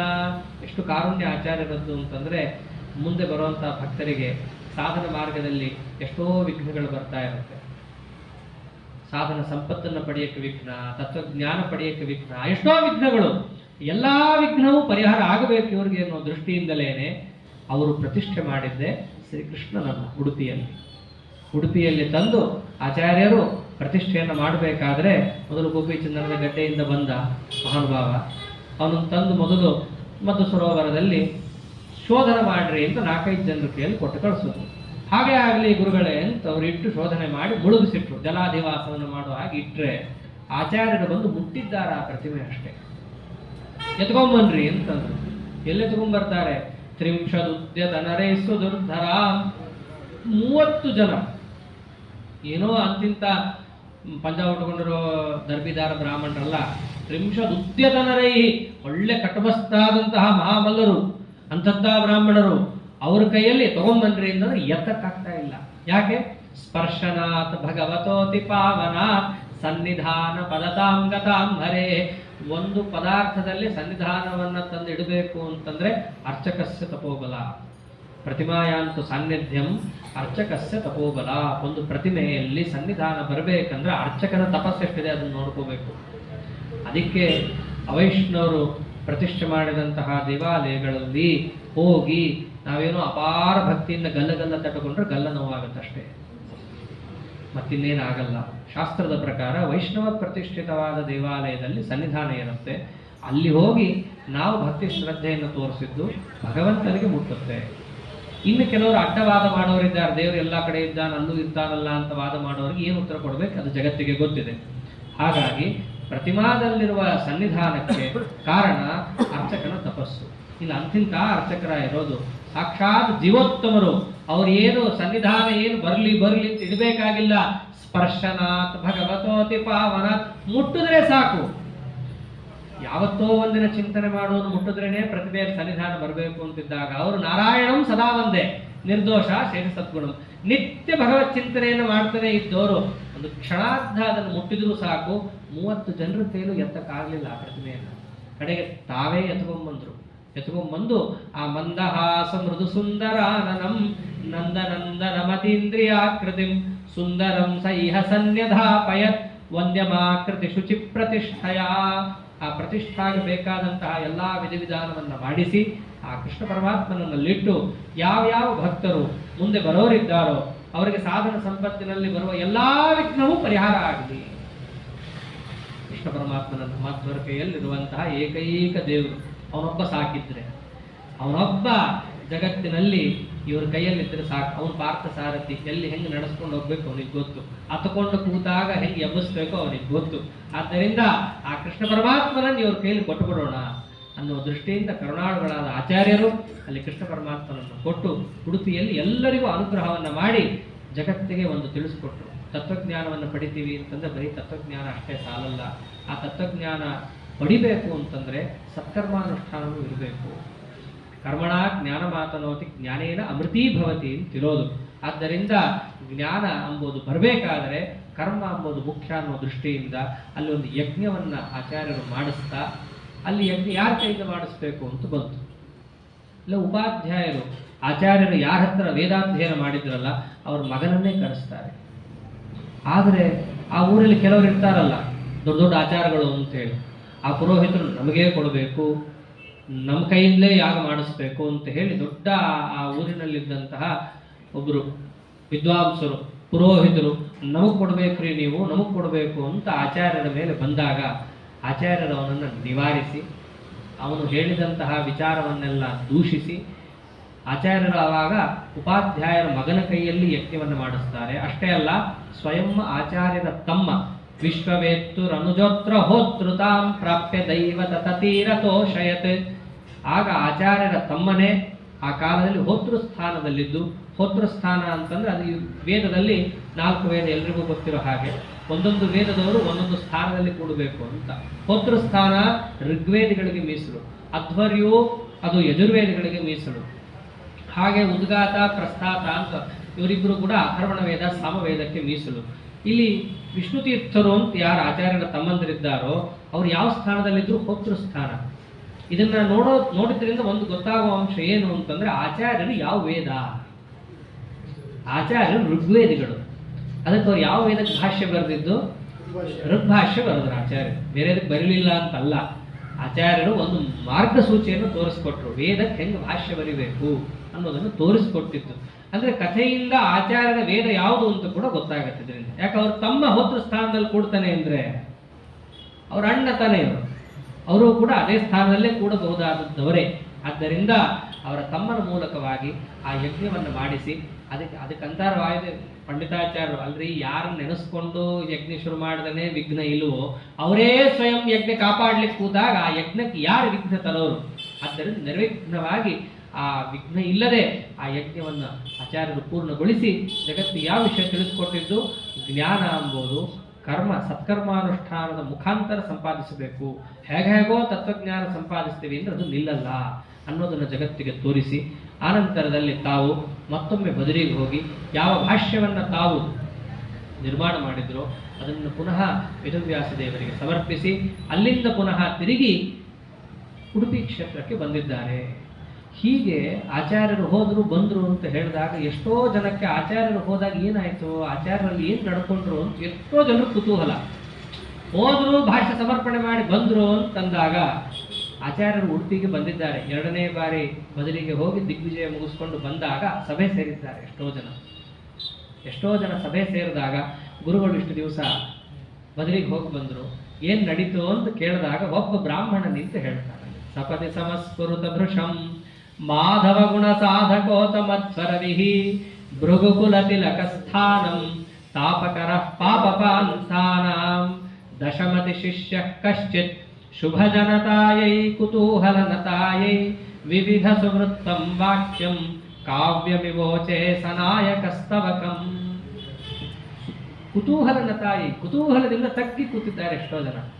ಅವಾಗ ದಶಮತಿ ಶಿಷ್ಯರು ಒಬ್ಬರು ಎದ್ದು ಏನ್ ನಡೀತು ಹೇಳ, ಉಡುಪಿಯಿಂದ ಆಚಾರ್ಯರು ಹೊರಟು ಪುನಃ ಉಡುಪಿಗೆ ಬರೋ ತನಕ ನಾನಾ ದಿವ್ಯ ಚರಿತ್ರೆಗಳು ನಡೀತು. ಅದು ನಡೆದಿದ್ದೇನು? ಕ್ವಚಿದೀಶ್ವರ ದೇವಮೇಶ ಭೂಪಂ ಖನನಂ ಪಾಂಥ ಜನೈರ್ವಿಧಾಪಯಂತಂ ಸ್ವಮಪಿ ಪ್ರತಿಚೋದಯಂತಮೂಚೆ ಕ್ರಿಯೆಯಾ ನೋ ಕುಶಲಾನ್ ಪ್ರಬೋಧಯೇತಿ. ಆಚಾರ ಚರಿತ್ರೆಯನ್ನು ಪೂರ್ಣ ಹೇಳ್ತೀವಿ ಅಂತಂದ್ರೆ ನಮಗೆ ದೇವತೆಗಳಷ್ಟು ಆಯುಷ್ಯ ಕೊಟ್ಟರು ಹೇಳಕ್ಕಾಗಲ್ಲ. ಆದರೂ ಕೆಲವೊಂದು ಚರಿತ್ರೆಯನ್ನು ಹೇಳ್ತೀನಿ ಅಂತ ಒಬ್ಬ ಶುರು ಮಾಡ್ತಾರೆ. ಆಚಾರ್ಯರು ಹೊರಟಾಗ ದಾರಿಯಲ್ಲಿ ಈಶ್ವರ ದೇವ ಅಂತ ಒಬ್ಬ ರಾಜ ಬರೋರಿಗೆಲ್ಲ ತ್ರಾಸ ಕೊಡ್ತಾ ಇದ್ದ. ಏನು ತ್ರಾಸ ಕೊಡೋದು ಅಂತಂದ್ರೆ ಬಂದವ್ರ ಕೈಲೆಲ್ಲ ಸಲಕೆ ಕೊಡೋದು, ನೆಲ ಆಗಿರಿ ಅಂತ ಹೇಳೋದು. ನೀರು ಬರುತ್ತೆ, ನೆಲ ಆಗಿರಿ. ಆಚಾರ್ಯರು ಹೋದ್ರು. ಆಚಾರ್ಯರ ದೇಹ ಏನು ಬಹಳ ಕಟ್ಟುಮಸ್ತಾದ ದೇಹ, ಬಹಳ ಎತ್ತರ ಇದ್ರು, ಹಿಡ್ಕೊಂಡ. ಅಗಿರಿ ಅಂತ ಹೇಳಿ ಸಲಕೆ ಕೊಡ್ಲಿಕ್ಕೆ ಹೋದ್ರೆ ಆಚಾರ್ಯರಂದ್ರು, ನಮಗೆ ಅಗಿಯೋದೆಲ್ಲ ಗೊತ್ತಿಲ್ಲಪ್ಪ, ಕೂತ್ಕೊಂಡು ಹೇಳು ಅಂದ್ರೆ ಪಾಠ ಹೇಳ್ತೀವಿ ಅಷ್ಟೇ ಅಂತ.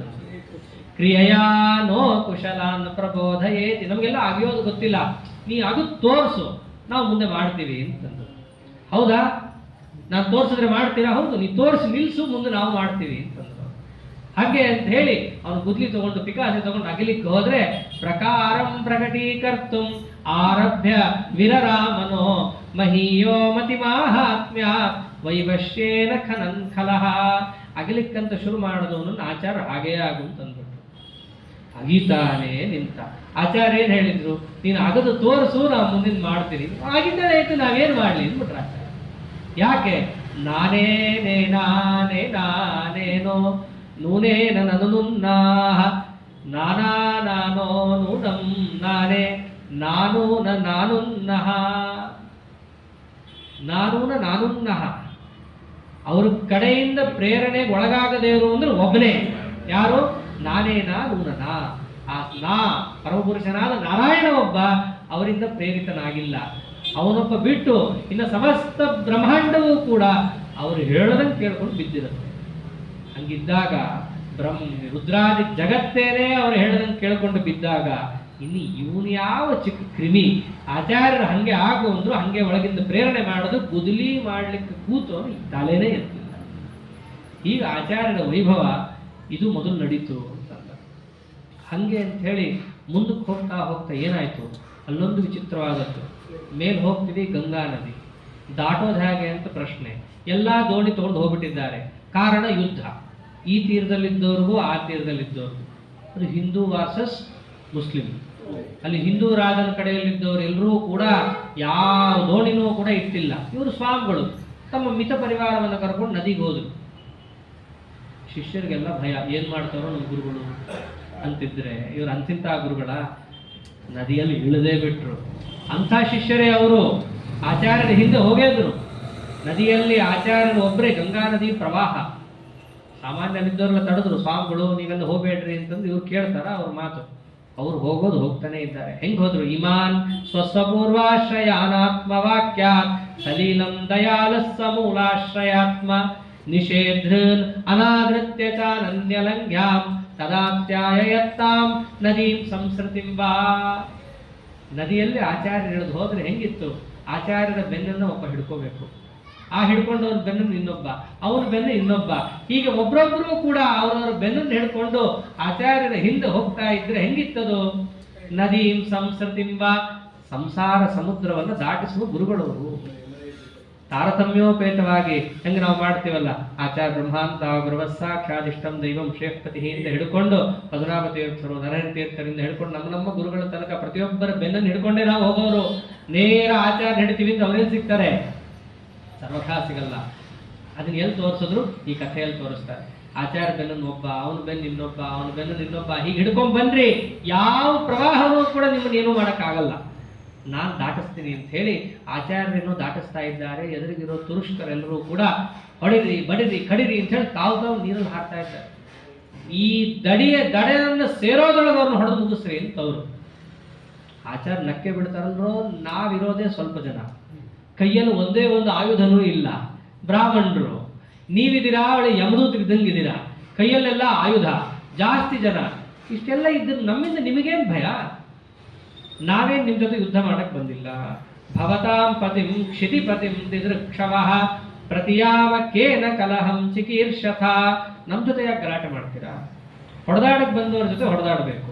ನಾವು ನಿಮ್ಮ ರಾಜನ ನೋಡಕ್ ಬಂದಿದ್ದೀವಿ, ಯಾಕೆ ನೀವು ಸುಮ್ಮನೆ ನದಿಯಲ್ಲಿ ಹಾರ್ಕೊಂಡು ನೀವ್ಯಾಕೆ ಪ್ರಾಣ ಬಿಡ್ತಾ ಇದ್ದೀರಾ? ಸುಮ್ಮನೆ ನಾವೇ ಬರ್ತಾ ಇದೀವಿ ಅಲ್ಲಿಗೆ, ನಾವೇ ಅಲ್ಲಿ ಬರ್ತಿದ್ದಾಗ ಅಲ್ಲೇ ನಮ್ಮನ್ನು ಎದುರಿಸ್ಬೋದಲ್ಲ. ಈಗ ಆಚಾರ್ಯ ಹೇಳಿದ್ ಕೇಳಿ ಅವ್ರಿಗೆ ಹೌದು ಅನ್ನಿಸ್ತು. ಹೌದಲ್ಲ, ನಾವು ಎಷ್ಟು ಬರೀ ಗಡ್ಡ ಮಾತ್ರ ಬಿಟ್ಟರೆ ತಲೆಯಲ್ಲಿ ಬೆಳೆಯುತ್ತೆ, ತಲೆ ಮೇಲೂ ಸ್ವಲ್ಪ ಬೆಳೆಸ್ಬೇಕು. ಹೌದು ಅಂತ ಅನ್ನಿಸ್ತು ಅವ್ರಿಗೂ. ಎಲ್ಲ ಸುಮ್ಮನೆ ಆದರು. ಆಚಾರ್ಯರು ಯಾವಾಗ ನದಿಯನ್ನು ದಾಟಿ ಮೇಲೆ ಹೋಗ್ತಾರೋ, ಏನು ಎತ್ತರ ಆಚಾರ್ಯರದ್ದು. ಅಪ್ರಕಂಪ್ಯ ವಪುಷಂ ಸುರಾಸುರೈ ಸಿಂಹ ಸಂಭನಮೇನ ಮುನ್ನತಂ ಪ್ರಾಪ್ತಮಾತ್ಮ ನಗರಾಂತಿಕಂ ನೃಪಃ ಪ್ರೇಕ್ಷಸೌಧ ಶಿಖರೆ ಸ್ಥಿತೋ ಬ್ರವೀತ್. ಅತ್ಯಂತ ಎತ್ತರವಾದ ದೇಹ, ಬಂಗಾರದ ಮೈಬಣ್ಣ, ಹೊಳಿತಾ ಇದ್ದಾರೆ ಆಚಾರ್ಯರು. ಅವ್ರ ಹಿಂದೆ ಎಲ್ಲ ಶಿಷ್ಯರು ಗಡಗಡ ನಡುತ್ತಾ ಇದ್ದಾರೆ. ಒಂದು ನದಿಯಲ್ಲಿ ಸ್ನಾನ ಮಾಡಿ ಥಂಡಿ, ಇನ್ನೊಂದು ಸುತ್ತಲೂ ಇರೋರು ಭಯ. ಇಷ್ಟೇ ಮುಟ್ಟಿ ಎಷ್ಟು ಜನ ಅಂತಾರಲ್ಲ, ಅಷ್ಟೇ ಜನರು ಆಚಾರ್ಯ ಶಿಷ್ಯರು. ಅವರೆಲ್ಲರೂ ಕೂಡ ಮುಖರಿಕೆ ಹಾಕಿದ್ದಾರೆ, ಹತ್ತಿರ ಬರಕ್ಕಾಗ್ತಾ ಇಲ್ಲ. ಒಬ್ಬರೇ ಆ ಊರಿನಲ್ಲಿ ಹೋಗ್ತಾ ಇದ್ರೆ ಆ ಊರಿನ ರಾಜ ಮೇಲಿಂದ ನಿಂತು ನೋಡ್ತಾ ಇದ್ದಾನೆ. ಅವನಂದ ತ್ರಿಪುನೃಪ ಪ್ರಣಿಧಿ ಪ್ರತಿ ಶಂಕಯ ಪತಿ ಕಪಾಟನ ಕರ್ಮಣಿ ದೀಕ್ಷಿತೈ ಸುಮುಖಮೇ ಪರುಷೈ ಪುರುಷೈ ಕಥಂ ಯಮ ಭಟೈರಿವ ನಾಸಿ ವಿಹಿಂಸಿತ. ಒಬ್ಬೊಬ್ರು ಇದ್ದಾರಲ್ಲ, ದಾರಿಲಿ ಬಂದವರು ಹೊಡೆದಾಟಕ್ಕೆ ನಿಂತಿರೋದು. ಅಂಥದ್ದು ನಿಮ್ಮನ್ನೇನು ಮಾಡ್ತಿಲ್ವಲ್ಲ, ಏನು ನೀವು ಅಂತೆಲ್ಲ ಕೇಳಿದ್ರೆ, ನೀವು ಯಾತಕ್ಕೆ ಬಂದಿದ್ದೀರಾ, ಯಾತಕ್ಕಾಗಿ ದಾಟ್ಕೊಂಡ್ ಬಂದ್ರಿ, ಇಂಥ ವಿಷಮ ಪರಿಸ್ಥಿತಿಯಲ್ಲಿ ನೀವು ದಾಟ್ಲಿಕ್ಕೆ ನಿಮಗೆ ಯಾರು ಶಕ್ತಿ ಕೊಟ್ಟವರು, ಯಾವ ಇನ್ಫ್ಲೂಯೆನ್ಸ್ ಇಟ್ಕೊಂಡ್ ಬಂದಿದ್ದೀರಾ ನೀವು? ಇವ್ರು ಹಂಗೆಲ್ಲ ಉಳಿಸೋರೇ ಅಲ್ಲ ಅಂತಂದಾಗ ಆಚಾರ್ಯ ಒಂದೇ ಮಾತಂದ್ರು. ಆಗ ಸೂರ್ಯೋದಯ ಆಗಿತ್ತು. ಸೂರ್ಯನನ್ನು ತೋರಿಸಿ ಹೇಳ್ತಾರೆ, ಯೋಸೌ ದೇವೋ ವಿಶ್ವದೀಪ ಪ್ರದೀಪ್ತ ಕುರ್ಮಸ್ಸರ್ವಂ ತತ್ಪರಾನುಗ್ರಹೇಣ. ನಮ್ಗೆ ಯಾರು ಅನುಗ್ರಹ ಮಾಡೋದು ಅಂತೆಲ್ಲ ನೋಡಲ್ಲಿ ಸವಿತನಾಮಕ ಲಕ್ಷ್ಮೀನಾರಾಯಣ ಇದ್ದಾನಲ್ಲ, ಸೂರ್ಯನನ್ನು ತೋರಿಸಿ ಹೇಳ್ತಾರೆ, ಅವನ ಅನುಗ್ರಹದಿಂದ ಎಲ್ಲವನ್ನ ಮಾಡಿದ್ದೀವಿ, ಅವನ ಅನುಗ್ರಹದಿಂದ ನದಿ ದಾಟಿದ್ದೀವಿ. ಅವನಿಗೆ ಅದೇ ಆಶ್ಚರ್ಯ, ನದಿ ದಾಟಿದ್ದೇ ಆಶ್ಚರ್ಯ ಅವನಿಗೆ. ನದಿ ಹೆಂಗ್ ದಾಟಿದ್ರಿ? ಅವನ ಅನುಗ್ರಹದಿಂದ. ನಿರ್ಭಯವಾಗಿ ಹೆಂಗ್ ಬರ್ತಾ ಇದ್ದೀರಿ? ಅವನ ಅನುಗ್ರಹದಿಂದ. ಎಲ್ಲವೂ ಅವನ ಅನುಗ್ರಹದಿಂದಲೇ ಬರ್ತಾ ಇದ್ದೀವಿ. ಮತ್ತು ನಾವು ಹೋಗ್ತಿರೋದು ಅವನನ್ನು ನೋಡಕ್ಕೆ. ಯಾವಸ್ತಾವತ್ ತೋರಣವಾಶ ಮುದೀಚೀಂ, ಉದೀಚಿ ದಿಕ್ಕು, ಉತ್ತರ ದಿಕ್ಕಿಗೆ ನಾವು ಹೋಗ್ತಾ ಇದ್ದೀವಿ ಅಂತ ಹೇಳಿ ಆ ವಿಚಿತ್ರವಾದ ಅವನ ಭಾಷೆಯಲ್ಲೇ ಅವರು ಮಾತಾಡಿ, ಸರ್ವಶಾಸ್ತ್ರಾಭಿಜ್ಞರು ಅಂತಂದ್ರೆ ಬರೀ ಅಷ್ಟೇ ಅಲ್ಲ, ಸರ್ವ ಭಾಷಾಭಿಜ್ಞರು. ಒಂದರ್ಥದಲ್ಲಿ ಸರ್ವಜ್ಞರೇ ಅವರು. ಅವ್ರ ಶಿಷ್ಯರಿಗೆಲ್ಲ ಇವ್ರು ಯಾವಾಗ ಉರ್ದು ಫಾರ್ಸಿ ಇವ್ರು ಯಾವಾಗ ಕಲ್ತಿದ್ರು ಅಂತ ಅವ್ರು ಕಲಿಯೋದೇನಿದೆ, ಅವರೇ ಒಳಗೆ ನಿಂತು ಮಾತಾಡಿಸೋದು ಬೇರೆಯವ್ರ ಕೈಯಲ್ಲೂ ಕೂಡ. ಈಗ ಆಚಾರ್ಯರು ಮಾತಾಡಿ ಏನು ತೋರಿಸಿದ್ದವರು, ನೀತಿಂ ಪ್ರಕಾಶಯಿತುಮೇವ ವಿಪತ್ಸು ಕಾರ್ಯಾಂ. ಎಲ್ರಿಗೂ ಕೂಡ ತಮ್ಮಷ್ಟು ಶಕ್ತಿ ಇರಲ್ಲ. ಆಚಾರ ಮನಸ್ಸು ಮಾಡಿದ್ರೆ ಅವ್ರನ್ನೆಲ್ಲರನ್ನೂ ಅಲ್ಲೇ ಬಡದು ಕೂಡಿಸ್ಬೋದಿತ್ತು. ಬೇಡ, ಉಸಿರು ನಿಲ್ಸಿದ್ರೆ ಸಾಕಾಗಿ ಹೋಗ್ತಿತ್ತು, ಇನ್ನೇನು ಹೆಚ್ಚಿಗೆ. ಆದರೆ ಹಂಗೆ ತಾವೇನೋ ಮಾಡಬಹುದು. ಮುಂದಿನ ಜನರು ಅವರೇನು ಉಸಿರು ನಿಲ್ಸಕ್ಕಾಗತ್ತೆ? ಅವ್ರಿಗೆಲ್ಲ ಇವ್ರ ಆಕ್ರಮಣ ಆಗೋದೇ, ಪಾಪ ಒದ್ದಾಟ ಇರೋದೇ. ಅವರೆಲ್ಲರೂ ಏನಕ್ಕೆ ಯಾವ ರೀತಿಯಾಗಿ ಪ್ರಯತ್ನವನ್ನು ಪಡಬೇಕು ಅಂತಂದ್ರೆ ನೀತಿಂ ಪ್ರಕಾಶಯಿತು ಮೇವ. ನಿಮ್ಮ ಗುರಿ ಯಾವುದು? ಸಾಧನೆ ಮಾಡೋದು. ಆ ಸಾಧನೆ ಮಾಡೋದಕ್ಕೆ ವಿಘ್ನ ಎಷ್ಟು ಬಂದಿರುತ್ತೋ ಅಷ್ಟು ಪೂರ್ತೇಕ ನೀವು ಅದನ್ನು ಪರಿಹಾರ ಮಾಡಿಕೊಂಡು ನೀವು ಸಾಧನೆ ಮಾಡಿಕೊಳ್ಳ್ರಿ. ಅವರನ್ನು ಮೂಲೋತ್ಪಾಟನೆ ಮಾಡ್ತೀನಿ, ಅವ್ರನ್ನ ಇಲ್ಲ ಅನ್ನಿಸ್ತೀನಿ, ಅಲ್ಲಿ ತನಕ ಜೊತೆ ಗಂಟು ಹಾಕಲ್ಲ, ಈ ಹುಚ್ಚುಚ್ಚಲ್ಲ ನೀವು ಬೇಡ. ನೀವು ಬಂದಿರೋದು ಸಾಧನೆ ಮಾಡಲಿಕ್ಕೆ, ಅಷ್ಟು ತೆಪ್ಪಗೆ ಮಾಡ್ಕೊಂಡು ಹೋಗ್ರಿ. ಆಚಾರ್ಯರು ಅದನ್ನೇ ಮಾಡಿ ತೋರಿಸಿದ್ರು. ಯದ್ಯಪಿ ತಮಗೆ ಸಾಮರ್ಥ್ಯ ಇತ್ತು, ಅವ್ರು ಮಾಡಲಿಲ್ಲ. ಅವ್ರು ಎಷ್ಟೋ ಸಾಧನೆ ಅಷ್ಟೇ ಮಾಡ್ಕೊಂಡು ಹೋಗಬೇಕು. ಇದು ಕಲಿಯುಗದಲ್ಲಿ ಎಲ್ಲರೂ ಅನುಸರಿಸಬೇಕಾದ ನೀತಿ ಅನ್ನೋದನ್ನು ತೋರಿಸಿ ನಾವು ಹಾಗೆ ಮುಂದಕ್ಕೆ ಹೋಗ್ತಾ 3 ತರಹದ ಕಳ್ಳರು ಬರ್ತಾರೆ. 3 ತರಹದವರು ಸಂಮೋಹನವನ್ನು ಮಾಡ್ತಾರೆ. ಮೊದಲು ಕಳ್ಳರು ಬರ್ತಾರೆ. ಕಳ್ಳರು ಬಂದಾಗ ದೂರದಿಂದ ನೋಡಿದ್ರೆ ಜನರು ಕಾಣಿಸ್ತಾರೆ, ಹತ್ತಿರ ಹೋಗಿ ನೋಡಿದ್ರೆ ಎಲ್ಲ ಕಲ್ಲುಗಳು. ಮತ್ತೆ ದೂರ ಹೋದ್ರು, ಮತ್ತೆ ಹತ್ತಿರ ಬಂದರು. ಅಂದ್ರೆ ದೂರ ಹೋದಾಗ ಜನರ ತರ ಕಾಣಿಸ್ತಾರೆ, ಹತ್ತಿರ ಬಂದಾಗ ಕಲ್ಲುಗಳು ಎಲ್ಲ ಆಶ್ಚರ್ಯ ಆಗೋ ನಮಸ್ಕಾರ ಹಾಕಿಬಿಡ್ತಾರೆ. ಇನ್ನು ಕೆಲವು ಕಳ್ಳರಂತೂ ಆಕ್ರಮಣವೇ ಮಾಡಕ್ಕೆ ಬರ್ತಾರೆ, ಹೊಡಿಯಕ್ಕೆ. ಆಚಾರ್ಯವಾಗಿ ಏನು ಮಾಡಿದ್ರು, ಎಲ್ಲ ಶಿಷ್ಯರನ್ನು ಒಂದು ಮೂಲೆಯಲ್ಲಿ ನಿಲ್ಲಿಸ್ಬಿಟ್ರು. ತಾವು ಕೈಯಲ್ಲಿ ಒಂದು ಬಟ್ಟೆಯನ್ನು ಇಟ್ಕೊಂಡು ಅವ್ರ ಮಧ್ಯೆ ತಾವೇ ಓಡಾಡ್ತಾ ನಿಂತುಬಿಟ್ರು. ಅವ್ರಿಗೆಲ್ಲರಿಗೂ ಸಂಮೋಹನ, ತಾವೇ ಹೊಡ್ಕೊಂಡು ಅವ್ರು ಸತ್ತೋದ್ರು. ಇಲ್ಲಿದ್ದಾರೆ ಇಲ್ಲಿದ್ದಾರೆ ಅಂದ್ಕೊಂಡು ತಾವೇ ಹೊಡ್ಕೊಂಡು, ಇವೆಲ್ಲ ಸಂಮೋಹನ ಅಂತ. ಈ ಸಂಮೋಹನವನ್ನು ಒಂದ್ಸತಿ ಮಾಡಿ ತೋರಿಸಿದ್ದಾರೆ. ಇನ್ನೊಂದು ಸರ್ತಿ ಎಂತೂ ಕಳ್ಳರು ಅವ್ರ ಮೇಲೆ ಎರಗಿ ಬಂದಾಗ ಆಚಾರ್ಯರು ತಮ್ಮ ಶಿಷ್ಯರು ಉಪೇಂದ್ರ ತೀರ್ಥರು ಅಂತ ಅವ್ರ ಕೈಯಲ್ಲಿ ಕೊಡ್ಲಿಯನ್ನ, ಅದು ಆಕೃಷ್ಟ ಕುಠಾರ, ಅವ್ರ ಹತ್ರ ಇರೋ ಕೊಡ್ಲಿಯನ್ನೇ ಅವ್ರು ಕಿತ್ತುಕೊಂಡು ಅವ್ರನ್ನೆಲ್ಲ ಹೊಡೆದು ಓಡಿಸ್ಬೋದು ಅಂತ. ಹೀಗೆ ಆಚಾರ್ಯ ಸಂಚಾರ ಮಾಡ್ಕೊಂಡು ಬರ್ಬೇಕಾದ್ರೆ ಆಚಾರ್ಯನೇನು ಮಾಡೋಕ್ಕಾಗಲ್ಲ ಅಂತ ಹೇಳಿ ಆಚಾರ್ಯ ಶಿಷ್ಯರ ಮೇಲೆ, ಸತ್ಯತೀರ್ಥರ ಮೇಲೆ ದಾಳಿ ಮಾಡಲಿಕ್ಕೆ ಅಂತ ಒಂದು ಹುಲಿಯ ರೂಪದಲ್ಲಿ ದೈತ್ಯ ಬಂದಾಗ ಪ್ರಾಲೇಯಾದ್ರೇ ಪ್ರಾಂತೆ ಪ್ರಾಜ್ಞ ಪಾಣೇರ್ ಲೀಲಾ ಲೇಷೇ ನಾಸ್ಯತೆ. ಹಿಮಾಲಯದ ತಪ್ಪಲಲ್ಲಿ ಒಂದು ಹುಲಿ ಸತ್ಯತೀರ್ಥರ ಮೇಲೆ ಎರಗಿ ಬಂದಾಗ ಸ್ವಲ್ಪ ಕೈಯಿಂದ ಹಿಂಗೆ ಅಲ್ಲಾಡಿಸಿದ್ರು ಅಷ್ಟೇ. ಹುಲಿಯ ಶಕ್ತಿ ಏನು ಅಂತ ನೆಟ್ಟಲ್ಲಿ ನೋಡಿದ್ರೆ ಗೊತ್ತಾಗುತ್ತೆ. 5-10 ಜನ ಎಳೆದ್ರೂ ಕೂಡ ಅದನ್ನ ಅಲ್ಲಾಡ್ಸಕ್ಕಾಗಲ್ಲ, ಅಷ್ಟು ಬಲಿಷ್ಠವಾಗಿರುತ್ತೆ ಆ ಪ್ರಾಣಿಯನ್ನ. ಆಚಾರ್ಯರು ಒಂದೇ ಒಂದು ಪಾಣೇರ್ ಲೀಲಾಲೇಶೇನ, ಕೈಯಿಂದ ಲೀಲೆಯನ್ನು ಮಾಡಿದಂತೆ ಅಲ್ಲಾಡಿಸಿದ್ದಕ್ಕೆ ಆ ಹುಲಿಯನ್ನ ಕೊಂದು ಹಾಕಿದ್ದಾರೆ ಆಚಾರ್ಯರು. ಹೀಗೆ ಆಚಾರ್ಯರು ಹಿಮಾಲಯವನ್ನು ಮುಟ್ಟಿ ವೇದವ್ಯಾಸ ದೇವರಿಗೆ ಹೋಗಿ ಭಾಷ್ಯವನ್ನು ಸಮರ್ಪಿಸಿ ಮತ್ತು ಬಿಡ್ಲಾರರು ವೇದವ್ಯಾಸ ದೇವರನ್ನ, ಸ್ವಾಮಿ ನಿನ್ನ ಬಿಟ್ಟಿರ್ಲಿಕ್ಕೆ ಆಗಲ್ಲ ಅಂತದ್ದಕ್ಕೆ ವೇದವ್ಯಾಸ ದೇವರವಾಗ ಕೊಟ್ಟಿದ್ದೇ ವ್ಯಾಸಮುಷ್ಟಿಕೆ, ಇದನ್ನು ತಗೋ. ಅಲ್ಲಿದ್ದಂತಹ ಗಂಗಾ ನದಿಯ ಅಲ್ಲಿ ಮಣ್ಣೇನಿತ್ತಲ್ಲ ಆ ಮಣ್ಣನ್ನು ತಗೊಂಡು ವೇದವ್ಯಾಸರು ಹಿಂಗೆ ಮುಷ್ಟಿ ಮಾಡಿ ಹಿಂಗೆ ಒಗೆದು ಅದನ್ನೇ ಭಕ್ತಿಯಿಂದ ತಗೊಂಡ್ರು ಆಚಾರ್ಯರು.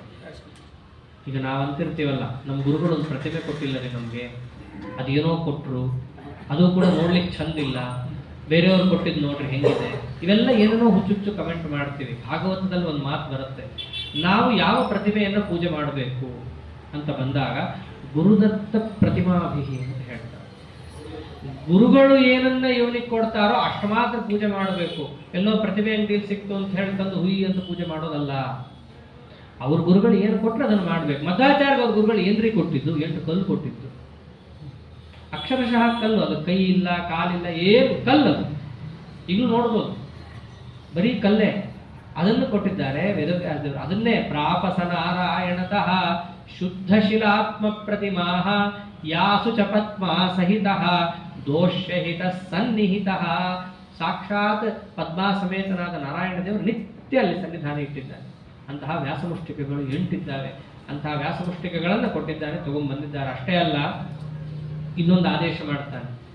ಮಹಾಭಾರತ ಅಂತ ಬರೆದಿದ್ದೀನಿ, ಎಲ್ಲ ಹಾಳು ಮಾಡಿಬಿಟ್ಟಿದ್ದಾರೆ, ನೀನು ಅದಕ್ಕೆ ತಾತ್ಪರ್ಯವನ್ನು ಬರಿ. ತಾತ್ಪರ್ಯಾರ್ಥಂ ಪರಮಂ ಭಾರತಸ್ಯ, ಮಹಾಭಾರತಕ್ಕೆ ತಾತ್ಪರ್ಯವನ್ನು ಬರಿ. ಮೊದಲು ಬಂದಾಗ ಸೂತ್ರಕ್ಕೆ ಬರಿ ಅಂತಂದಿದ್ದ, ಇವಾಗ ಬಂದಾಗ ಭಾರತಕ್ಕೆ ಬರಿ ಅಂತ ಹೇಳಿ ಕಳಿಸಿದ್ದಾನೆ. ಹಾಗೆ ಆಗಲಿ ಅಂತ ಆಚಾರ್ಯರು ಆದೇಶವನ್ನು ಸ್ವೀಕಾರ ಮಾಡಿ ಉಡುಪಿಯಲ್ಲಿ ಮಹಾಭಾರತ ತಾತ್ಪರ್ಯ ನಿರ್ಣಯವನ್ನು ಬರೀತಾರೆ ಅಂತ ಆದೇಶವನ್ನು ತಗೊಳ್ತಾರೆ. ನಿರ್ಮಾಣ ಮಾಡಿದ್ದೆಲ್ಲಿ ಅಂತಂದ್ರೆ ಉಡುಪಿಗೆ ಬಂದು ನಿರ್ಮಾಣ ಮಾಡ್ತಾರೆ ಆಚಾರ್ಯರು. ಹೀಗೆ ಅಲ್ಲಿಂದ ಆದೇಶವನ್ನು ತಗೊಂಡು ಪುನಃ ಆಚಾರ್ಯರು ಬರ್ತಾ ಇದ್ದರೆ ಶಿಷ್ಯರಿಗೆ ಮೊದಲನೇ ಸರ್ತಿ ಹೋದಾಗ ಭಯ ಆಯಿತು. 2ನೇ ಸರ್ತಿ ಹೋಗಿ ಬಂದ್ರಲ್ಲ, ಓ ಆಚಾರ್ಯನು ಹೋಗ್ತಾ ಇರ್ತಾರೆ ಬರ್ತಿರ್ತಾರೆ ಬಿಡು ಅಂತ ಅವ್ರು ಅನ್ಕೊಂಡ್ಬಿಟ್ಟಿದ್ರು. ಹೀಗೆ ಆಚಾರ್ಯರು ಮೊದಲನೇ ಬಾರಿ ಹೋದಾಗ ಭಾಷ್ಯ ತಂದರು, 2ನೇ ಬಾರಿ ಹೋದಾಗ ತಾತ್ಪರ್ಯ ನಿರ್ಣಯ ತಂದಿದ್ದಾರೆ ಅಂತ ಅವರಿಗೂ ಅಪಾರ ಆನಂದ ಆಗಿದೆ. ಹಾಗೆ ಸಂಚಾರ ಮಾಡ್ತಾ ಮಾಡ್ತಾ ಆಚಾರ್ಯರು ಬರ್ತಾ ಇದ್ದಾರೆ, ಕುರುಕ್ಷೇತ್ರಕ್ಕೆ ಬರ್ತಾರೆ. ಕುರುಕ್ಷೇತ್ರಕ್ಕೆ ಬಂದು ಅಲ್ಲಿ ತಾವು ಚಾತುರ್ಮಾಸ್ಯಕ್ಕೆ ಕೂಡ್ತಾರೆ. ಕುರುಕ್ಷೇತ್ರದಲ್ಲಿ ಆಚಾರ್ಯರು ಚಾತುರ್ಮಾಸ್ಯಕ್ಕೆ ಕೂತಾಗ ಅವ್ರನ್ನ ನೋಡ್ಲಿಕ್ಕೆ ಸಾಕ್ಷಾತ್ ಗಂಗಾದೇವಿನೇ ಬರ್ತಾಳೆ ಒಂದು ರೂಪದಲ್ಲಿ.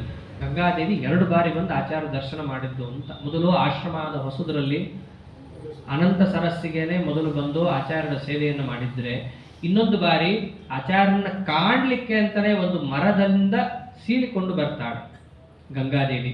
ಹೀಗೆ ಗಂಗಾದೇವಿ ಬಂದು ಅವರಿಗೆ ನಮಸ್ಕಾರ ಮಾಡಿದ್ದು ಇವೆಲ್ಲ ಚರಿತ್ರೆ ಬರುತ್ತೆ. ಹಾಗೇನೆ ಆಚಾರ್ಯರು ಹಸ್ತಿನಾವತಿ ಪಟ್ಟಣಕ್ಕೆ ಬಂದಾಗ ಅಲ್ಲಿ ಹಸ್ತಿನಾವತಿ ಪಟ್ಟಣದಲ್ಲಿ ಅಲ್ಲೂ ಕೂಡ ಅನೇಕ ದಿನಗಳ ಕಾಲ ಚಾತುರ್ಮಾಸ್ಯಕ್ಕೆ ಆಚಾರ್ಯರು ಕೂತು ಅಲ್ಲಿಂದಲೂ ಮುಂದೆ ತಾವು ಸಾಗಿ ವಾರಾಣಸಿಗೆ ಬಂದು ಅನೇಕ ತೀರ್ಥಕ್ಷೇತ್ರಗಳಲ್ಲಿ ಸಂಚಾರ ಮಾಡಿದ್ದನ್ನು ಹೇಳ್ತಾರೆ.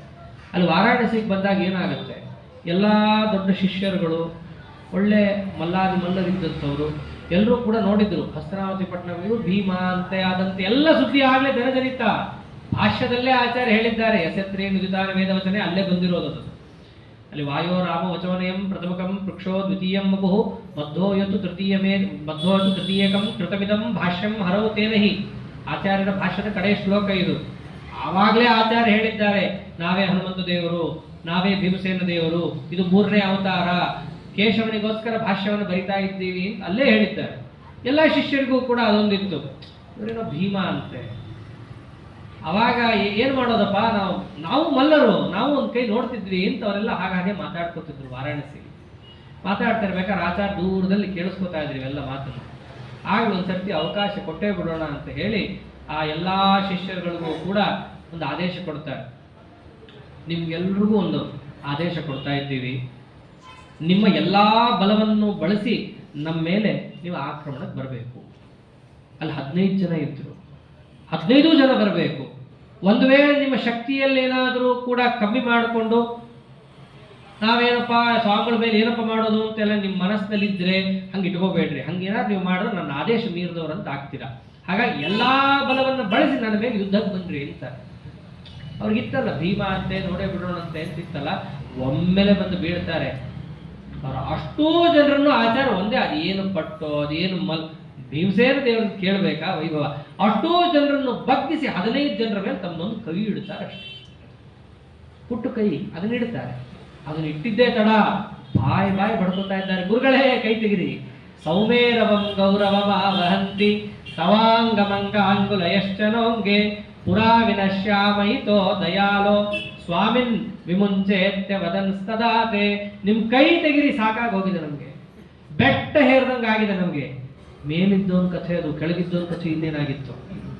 ಮೇಲಿದ್ದವನೇ ಬಾಯಿ ಬಡ್ಕೊತಾ ಇದ್ದಾನೆ, ಆಗ್ತಾ ಇಲ್ಲ ನಮಗೆ, ಕೈ ತೆಗಿರಿ, ಒಪ್ಪಿಕೊಂಡಿದ್ದೀವಿ, ನಿಮ್ಮಷ್ಟು ಬಲಿಷ್ಠರು ಯಾರೂ ಇಲ್ಲ. ಒಂದು ಕೈ ಇಟ್ಟಿದ್ದಕ್ಕೆ, ಒಂದು ಬೆರಳಿಟ್ಟಿದ್ದಕ್ಕೆ ಈ ಹಣೆ ಬಾರ ಆಯಿತು. ಈಗ ಅವೆಲ್ಲ ಲೀಲಾ ವಿಲಾಸವನ್ನು ಅವರು ತೋರಿಸಿ ಒಮ್ಮೆ ಈ ಅಮರಾವತಿ ಇಂದ್ರಪ್ರಸ್ಥಕ್ಕೆ ಬಂದಿದ್ದಾರೆ. ಅಲ್ಲೊಂದು ವಾಕ್ಯಾರ್ಥ ಯಾವುದ್ರ ಮೇಲೆ ಅಂತಂದ್ರೆ, ಈಗ ತತ್ವಜ್ಞಾನ ಬೇಕು ಅಂತಂದ್ರೆ ಕರ್ಮ ಅನುಷ್ಠಾನ ಎಲ್ಲರೂ ಮಾಡಬೇಕು ಅಂತ ಎಲ್ಲರೂ ಹೇಳ್ತಾರೆ. ಆಚಾರ್ಯರದನ್ನು ಮೊದಲು ಹೇಳಿದ್ರು, ಬರೀ ಜ್ಞಾನದಿಂದ ಮೋಕ್ಷ ಅಲ್ಲ, ತತ್ವಜ್ಞಾನ ಬೇಕು ಅಂದ್ರೆ ಕರ್ಮ ಬೇಕು. ಆ ಕರ್ಮಕ್ಕೋಸ್ಕರವಾಗಿ ನಾವು ಪ್ರಯತ್ನ ಪಡಬೇಕು. ಆ ಕರ್ಮದಿಂದ ಏನು ಜ್ಞಾನ ಬರುತ್ತೆ ಅದರಿಂದ ಮೋಕ್ಷ. ಆ ಅಮರಾವತಿಯಲ್ಲಿ ಒಬ್ಬ ಅಮರಾವತಿಪುರಿ ಅಂತೊಬ್ಬ ಆತ ಅದನ್ನ ಪೂರ್ಣ ಇಲ್ಲರಿ ತಪ್ಪದು ಸಮರ್ಥನೆ ಮಾಡಿ ಅಂತಂದ್ರು. ಮೊದಲು ಆಚಾರ್ಯರು ಪ್ರಾಮಾಣಿಕವಾಗಿ ಏನೇನಿದೆ ಪ್ರಮಾಣಗಳನ್ನೆಲ್ಲ ಕೊಟ್ಟು ಜ್ಞಾನಕ್ಕೆ ಕರ್ಮ ಸಹಾಯ ಅಪ್ಪ ಅಂತೆಲ್ಲ ತೋರಿಸಿದ್ರು. ಆ ವಾದ ಎಲ್ಲಿಗೆ ಹೋಗ್ಬಿಡ್ತು ಉತ್ತರ ಗೊತ್ತಾಗದೆ. ಅದು ಏನೇನೋ ಪ್ರಶ್ನೆ ಕೇಳಿಕೊಂಡು ಕರ್ಮ ಅಂದ್ರೆ ಏನ್ರಿ ಆಚಾರ್ಯ ಹೇಳಿದ್ರು, ಸಹಾಯ ಹೆಂಗಾಗತ್ತೆ ಎಲ್ಲ ಹೇಳಿದ್ರು. ಅದು ಹೋಗೋದು ಎಲ್ಲಿಗೆ, ಜ್ಞಾನ ಅಂದ್ರೆ ಏನ್ರಿ ಅಂತ ಕೇಳಿದ ಕಡೆಗೆ. ಇದು ಎಲ್ಲೆಲ್ಲೋ ಹೋಗ್ತಾ ಇದೆ. ಈಗ ಉತ್ತರ ಪ್ರಶ್ನೆ ಕೊಡ್ಬೋದು, ಹುಚ್ಚುಚ್ಚುತನಕ್ಕಲ್ಲ. ಯಾವಾಗ ಜ್ಞಾನ ಅಂದ್ರೇನು, ಅದಂದ್ರೇನು, ಇದಂದ್ರೇನು ಅಂತ ಕೇಳ್ತಿದ್ದ, ಇವರು ಕೂಡ ಸರಿಯಾಗಿ ಕೇಳಿದ್ರು. ಅವಾಗ ಜ್ಞಾನ ಅಂದ್ರೇನು ಅಂತನ, ನೀನು ಜ್ಞಾನಿನ ಜ್ಞಾನಿ ಅಲ್ವಾ ಅಂತ ಕೇಳಿದ್ರು. ಅವನು ಜ್ಞಾನಿ ಅಂತಂದ್ರೆ ನೀನು ಜ್ಞಾನ ಅಂದ್ರೆ ಗೊತ್ತಿರಲೇಬೇಕು, ಜ್ಞಾನಿ ಅಲ್ಲ ಅಂದ್ರೆ ಓದ್ಕೊಂಬ ಅಂತ ಕಳಿಸಿದ್ರ ಆಚಾರ್ಯ. ಜ್ಞಾತ ಸಚೇತ್ ಜ್ಞಾನ್ಯಸಿ ಚೆನ್ನ ಸ ಪ್ರಶ್ನೋ ಘಟೇತೆ ನಿರಾಕೃತೈ ಶತಂ. ನೀನು ಜ್ಞಾನಿ ಆಗಿದ್ರೆ ನಿನಗೆ ಜ್ಞಾನ ಅಂದ್ರೇನು ಗೊತ್ತಿರುತ್ತೆ, ಹಾಗಾಗಿ ಪ್ರಶ್ನೆ ಕೇಳಿದ್ ತಪ್ಪು. ನೀ ಜ್ಞಾನಿ ಅಲ್ಲ ಅಂತಂದ್ರೆ ಹೋಗಿ ಓದ್ಕೊಂಬ, ವಾಕ್ಯಾರ್ಥಕ್ಕೆಲ್ಲ ಬರಬೇಡ ಅಂದ್ರೆ. ಇದರಿಂದ ಏನ್ ತಿಳಿಸ್ಕೊಡ್ತಾರೆ ಆಚಾರ್ಯರ ಪ್ರತಿಯೊಂದು ಚರಿತ್ರೆಯನ್ನು ನಾವು ಅವಲೋಕಿಸಿದಾಗ ಉತ್ತರ ಕೊಡೋ ಕ್ರಮ ಬೇರೆ ಬೇರೆ ಇಟ್ಕೋಬೇಕು ನಾವು. ಅದು ಒಂದೇ ಥರ ಉತ್ತರ ಕೊಡೋದು ಅಂತಲ್ಲ. ಎದುರುಗಡೆ ಅವನ ಪ್ರಶ್ನೆ ಹೇಗಿರುತ್ತೋ ಹಾಗೆ ನಮ್ಮ ಉತ್ತರ ಇರಬೇಕು. ಅವನು ಜಿಜ್ಞಾಸವಾಗಿ ಕೇಳಿದ್ರೆ ತಾಳ್ಮೆಯಿಂದ ಅವನಿಗೆ ಅರ್ಥ ಆಗೋ ತನಕ ಕೊಡಬೇಕು. ಪೃಚ್ಛಕನಾಗಿ ಬಂದರೆ ಅವನ ಪ್ರಶ್ನೆಗಷ್ಟೇ ಉತ್ತರ ಕೊಡಬೇಕು, ಆ ಕಡೆ ಈ ಕಡೆ ಹೋಗಬಾರ್ದು. ಹಾಗೆ ಏನಾದರೂ ಕೂಡ ಪರೀಕ್ಷೆ ಮಾಡಕ್ಕೆ ಬಂದರೆ ಅವನಿಗೆ ತಕ್ಕಂಗೆ ಉತ್ತರ ಕೊಡಬೇಕು. ಅಸಡ್ಡೆಯಿಂದ ಬಂದರೆ ಅಸಡ್ಡೆಯಿಂದಲೇ ಉತ್ತರ ಕೊಡಬೇಕು. ಅಂದರೆ ಉತ್ತರ ಕೊಡೋದನ್ನು ನಾವು ಅಭ್ಯಾಸ ಮಾಡ್ಕೋಬೇಕು ಅಂತಾರೆ ಆಚಾರ್ಯರು. ಹೀಗೆ ಅವ್ರಿಗೆ ಹಂಗೆ ಉತ್ತರ ಕೊಟ್ಟು ಯಾವ ಸಭೆಗೆ ಹೋಗ್ತಾರೋ ಅಲ್ಲಿದ್ದು ಒಂದೇ, ಅಲ್ಲಿದ್ದು ಧನ್ಯೋ ಮಹ್ಯತ ನಾಕಿರಾಮಹಿತರದ್ ಬಾಣ ಸಮೋಜಸ್ಯೋ ಮಧ್ವೋಧ್ವಸ್ತ ದುರಾಗಮೋ ಗ್ರಹಿ ಮಗು ಶ್ರೀಕಾಮ ಮಾಯಾವಿರತೆ ವಿಷ್ಣುಂ ವಿಶ್ವಜಯಪ್ರದಂ ಸಹಿನಮನ್ ಸೇವ್ಯಂ ಸಸೌಖ್ಯಂ ಮುದಾ ದಾಕ್ಷಾ ಶ್ರೀಧರ ಮಾಮಯಾದಿ ವಿರಹಿ ಯೋಗಿ ಸುಹೃತ್ ಸರ್ವದಾ. ಎಲ್ಲಿ ಹೋದರೂ ಕೂಡ ಮಧ್ವರಾಯರದ್ದೇ ವಿಜಯ. ಯಾಕೆ? ಅವರಿಗೆ ಬೆನ್ನ ಹಿಂದೆ ಇದ್ದಿದ್ದು ಒಬ್ಬನೇ ದಾಕ್ಷಾ ಶ್ರೀಧರ ಮಾಮಯಾದಿ ವಿರಹಿ. ಪ್ರಾತಃ ಯಸ್ಯ ತ್ರಿಧಾಮ ಜಗದುತ ವಶಕಂ ಕಿಂಕರ ಶಂಕರಾತ್ಯ. ಯಾರೋ ಒಬ್ರು ಹಿಂದೆ ಘಾಟ್ ಫಾದರಿದ್ರೆ ಚಿಂಗು ಪುಂಗು ಅಂತ ಹಾರಾಡ್ತಿರ್ತೀವಿ. ಅಂಥದ್ದು ಅವ್ರ ಬೆನ್ನ ಹಿಂದೆ ಇರೋದು ಯಾರು? ಪ್ರಾತಃ ಯಸ್ಯ ತ್ರಿಧಾಮ, 3 ಲೋಕದ ಒಡೆಯ ಅವ್ರ ಬೆನ್ನ ಹಿಂದೆ ಇದ್ದಾಗ, ಇಡೀ ಜಗತ್ತು ಅವ್ರ ವಶದಲ್ಲಿದ್ದಾಗ ಅವ್ರನ್ನ ಯಾರು ಹಿಡಿಯೋರಿದ್ದಾರೆ? ಅವ್ರ ಹಸ್ತಿನಾವತಿ ಕುರುಕ್ಷೇತ್ರಕ್ಕೆ ಒಂದ್ಸರ್ತಿ ಹೋದ್ರು. ಎಲ್ಲ ಶಿಷ್ಯರಿಗೂ ಅದೊಂದು ಇತ್ತು, ಭೀಮ ಅಂತೆ ನೋಡೇ ಬಿಡೋಣಂತೆ ಅಂತಿತ್ತು. ಇವರು ಅವಾಗ ತೋರಿಸ್ತಾರೆ. ಕುರುಕ್ಷೇತ್ರಕ್ಕೆ ಹೋದಾಗ ತಾವಲ್ಲೇ ಒಂಚೂರು ಅಗದು ಇದು ನನ್ನ ಗದ ಅಂತ ತೋರಿಸ್ತಾರೆ, ಆಯುಧ ತೋರಿಸ್ತಾರೆ. ಸತ್ಯತೀರ್ಥರು ಅಲ್ಲೇ ಇರ್ತಾರೆ, ಅಲ್ಲೊಂದು ಸತ್ಯತೀರ್ಥರನ್ನು ಕರೆದು ತೋರಿಸ್ತಾರೆ ಅವರು. ಸತ್ಯತೀರ್ಥರೇ, ನೀವು ಅವಾಗ ಒಬ್ಬ ರಾಜ ಆಗಿದ್ರಿ ಅಂತ ಹೇಳಿ ಅಗದು ಬಿಟ್ಟು ಸತ್ಯತೀರ್ಥರದ ಆಯುಧ ತೋರಿಸ್ತಾರೆ ಅವರು. ಇದು ನಿಮ್ಮದು, ಇಲ್ಲಿ ನೀವಿದ್ರಿ. ಆಚಾರ್ಯರ ಪಕ್ಷದಲ್ಲಿ ಭೀಮಸೇನ ದೇವರ ಪಕ್ಷದಲ್ಲಿದ್ದು ಹೋರಾಡಿದ ಒಬ್ಬ ರಾಜರು ಸತ್ಯತೀರ್ಥರು, ಅದನ್ನು ಕೂಡ ಆಚಾರ್ಯ ಹೇಳ್ತಾರೆ. ಅಷ್ಟೇ ಅಲ್ಲ, ಅಲ್ಲಿ ಇನ್ನೊಂದು ವಿಚಿತ್ರ ಏನು ನಡೆಯುತ್ತೆ, ಆಚಾರ್ಯ ಪ್ರವಚನಕ್ಕೆ ಕೂತಿರ್ತಾರೆ. ಆಚಾರ್ಯ ಪ್ರವಚನಕ್ಕೆ ಜನನೇ ಬರ್ತಾ ಇರಲ್ಲ, ಯಾರೋ ಮತ್ತೊಬ್ಬ ಬಾಬಾಜಿ ಪ್ರವಚನ ಮಾಡ್ತಿರ್ತಾರೆ. ಅಲ್ಲಿ ತುಂಬಿ ತುಳುಕ್ತಾ ಇರ್ತಾರಲ್ಲಿ ಜನ. ಎಲ್ಲ ಶಿಷ್ಯರಿಗೆ ಆಶ್ಚರ್ಯ, ಅಲ್ಲ ಆಚಾರ್ಯ ನಿಮ್ಮ ಪ್ರವಚನ ಬಿಟ್ಟು ಅವ್ರ ಪ್ರವಚನಕ್ಕೆ ಹೋಗ್ತಾ ಇದ್ದಾರಲ್ಲ, ಏನಿದ್ರ ಮರ್ಮ ಅಂತಂದ್ರೆ ಆಚಾರ್ಯ ಅಂದ್ರು, ಹೋಗಿ ಕೇಳ್ರಿ ಅವ್ನು ಏನು ಹೇಳ್ತಾನೆ ಫಸ್ಟ್ ಅಂತ. ಅವ್ನು ಹೋಗಿ ಕೇಳಿದ್ರೆ ಬರೀ ಅಬದ್ಧನೇ ಹೇಳ್ತಾ ಇರೋದು. ಅವಾಗ ಆಚಾರ್ಯ ಅಂತಾರೆ, ಅವನು ಸಾಮಾನ್ಯ ಅಲ್ಲ, ಅವನು ಭಾವಿ ಮಾರಿ ಚಂದ್ರಕ್ತಿಹಿ. ಅವನು ಮುಂದೆ ರಾಮಾಯಣ ಆಗುತ್ತಲ್ಲ, ಅಲ್ಲೊಬ್ಬ ಮಾರೀಚನ ಕ್ಯಾರೆಕ್ಟರ್ ಬೇಕಲ್ಲ, ಆ ಮಾರೀಚನಾಗಿ ಹುಟ್ಲಿಕ್ಕೆ ಬೇಕಾಗಿರೋ ಸಾಧನೆ ಮಾಡ್ಕೊತಾ ಇದ್ದಾನವನು. ಹೆಂಗೆ ತತ್ವಜ್ಞಾನವನ್ನ ಪಡೆದು ಒಳ್ಳೊಳ್ಳೆ ಪದವಿ ಪಡೀಲಿಕ್ಕೆ ಕಷ್ಟ ಪಡಬೇಕೋ, ಈ ದುರ್ಜನರಿಗೂ ಕಷ್ಟ ಇದೆ ರೀ, ಬರೀ ಸಜ್ಜನರಿಗಷ್ಟೇ ಅಲ್ಲ. ಅವರವ್ರಿಗೆ ಅವರವರ ದುಷ್ಟ ದೈತ್ಯರಾಗಿ ಹುಟ್ಟಬೇಕಂದ್ರೂ ಅವರವ್ರ ಸಾಧನೆ ಮಾಡಬೇಕು. ಈಗ ಎಷ್ಟೋ ಜನ ಬಾಬಾಜಿಗಳು ಮಾಡ್ಕೋತಿದ್ದಾರಲ್ಲ, ಏನವೆಲ್ಲ ಅಂಥವೇ. ಮುಂದಿನ ಕಲ್ಪದಲ್ಲಿ ಏನೋ ದೊಡ್ಡ ದೊಡ್ಡ ದೈತ್ಯರಾಗಿ ಹುಟ್ಟೋರು ಇರ್ತಾರೆ, ಅವರೆಲ್ಲರೂ ಅವ್ರವ್ರ ಸಾಧನೆ ಅವ್ರವ್ರು ಮಾಡ್ಕೊತಿರ್ತಾರೆ ಅಷ್ಟೇ. ಆದ್ದರಿಂದ ಅದನ್ನೇ ಅಂದ್ರೆ ಆಚಾರ್ಯ ಮುಂದವನು ಮಾರೀಚಾಗಿ ಹುಟ್ಟೋನಿದ್ದಾನೆ. ಅಷ್ಟು ಮಾರೀಚಾಗಿ ಹುಟ್ಟಬೇಕಂದ್ರೆ ಅಷ್ಟು ಜನರಿಗೆ ಪಾಪ ಸಂಪಾದನೆ ಮಾಡಿರ್ಬೇಕು. ಈಗ ಹೆಂಗೆ ಪುಣ್ಯ ಮಾಡಬೇಕು ಅಂದ್ರೆ ಬರೀ ತಾನೊಂದೇ ಅಲ್ಲ, ಎಷ್ಟೋ ಜನರಿಗೆ ಮಾಡಬೇಕು, ಅಂಥವ್ರದ್ದು ಹಾಗಿರುತ್ತೆ.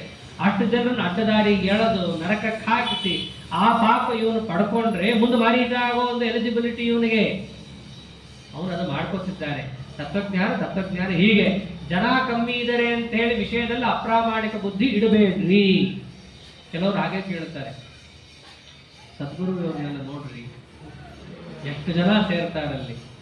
ಸೇರ್ತಾರೆ, ಏನ್ ಮಾಡೋದು, ಸೇರ್ಲಿ, ಕುರಿಗಳು ಸೇರಿರುತ್ತೆ ಎಷ್ಟೋ ಕಡೆ. ಜನ ಸೇರೋದ್ರಿಂದ ವಿಷಯ ಪ್ರಾಮಾಣಿಕ ಅಂತ ಆಗಲ್ಲ.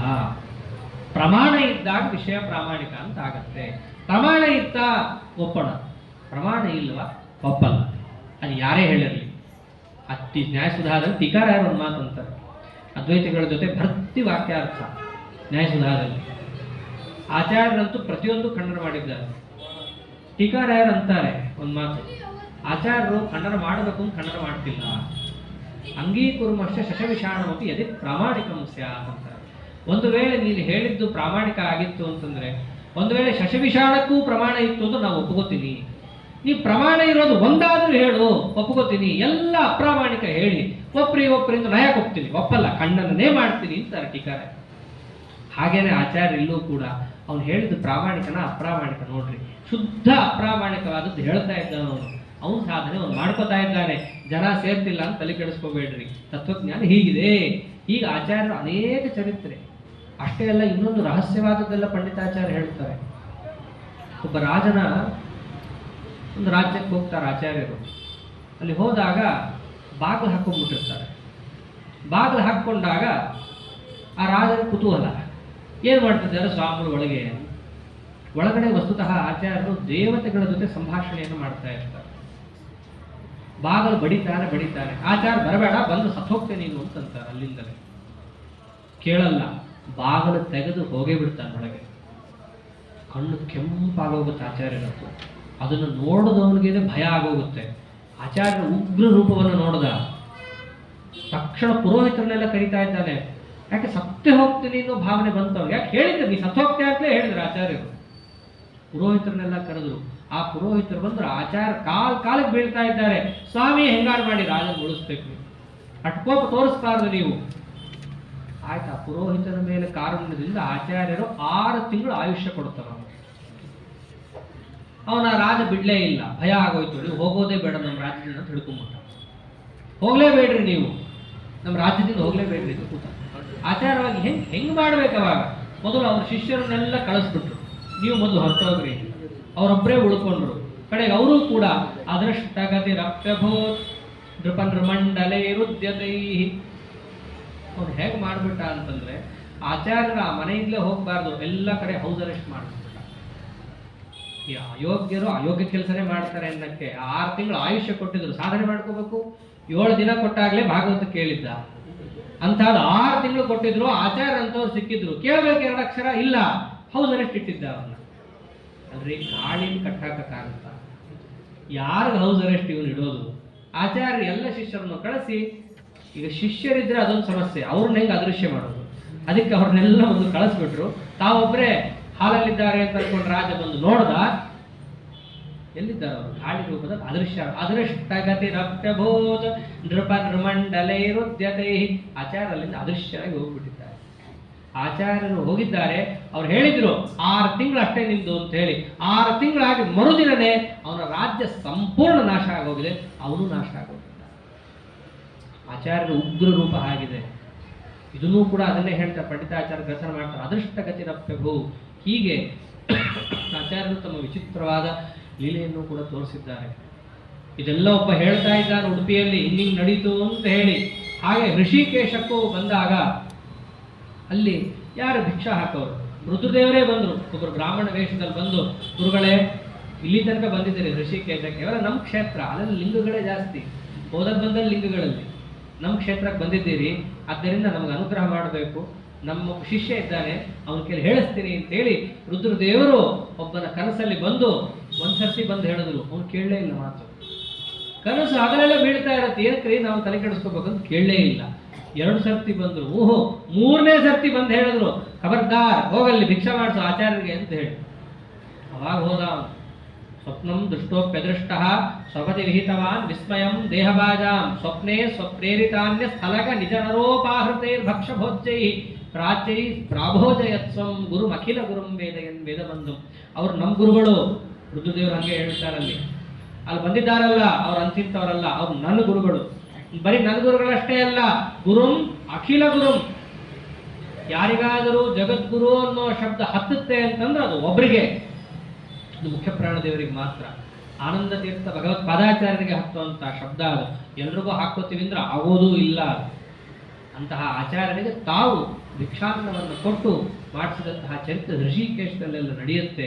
ಹೀಗೆ ಅನೇಕ ಚರಿತ್ರೆಯನ್ನು ತೋರಿಸ್ತಾ ಯಾವಾಗ ಉಡುಪಿ ಕಡೆಗೆ ವಾಪಸ್ ಬಂದರು, ಅಲ್ಲೊಂದು ಪಶುಪೆ ಅಂತ ಒಂದು ಊರು. ಅಲ್ಲಿಗೆ ಬಂದಾಗ ಅಲ್ಲಿ ಎಲ್ರಿಗೂ ಕೂಡ ಒಂದಿತ್ತು, ಆಚಾರ್ಯರು ಹೆಂಗೆ ಹಾಡನ್ನ ಹೇಳ್ತಾರೆ ಅಂತ. ಸ್ವಾಮಿಗಳಾದವರು ಹಾಡು ಹೇಳಬಾರ್ದು ಅಂತ ಇಲ್ಲ, ಅದು ಹೇಳೋ ಕ್ರಮದಲ್ಲಿ ಹೇಳಬೇಕು ಅನ್ನೋದಷ್ಟೇ ಶಾಸ್ತ್ರದಲ್ಲಿ ಇರೋದು. ಹಾಗೆ ಆಚಾರ್ಯರಲ್ಲಿ ಗಾನ ಸಂಪತ್ತನ್ನು ತೋರಿಸಿದ್ರೆ ಹೇಗಿತ್ತು? ಜನ ಸುತ್ತಿದ ಅನುಪಮ ಗಾನ ಸಂಪದ.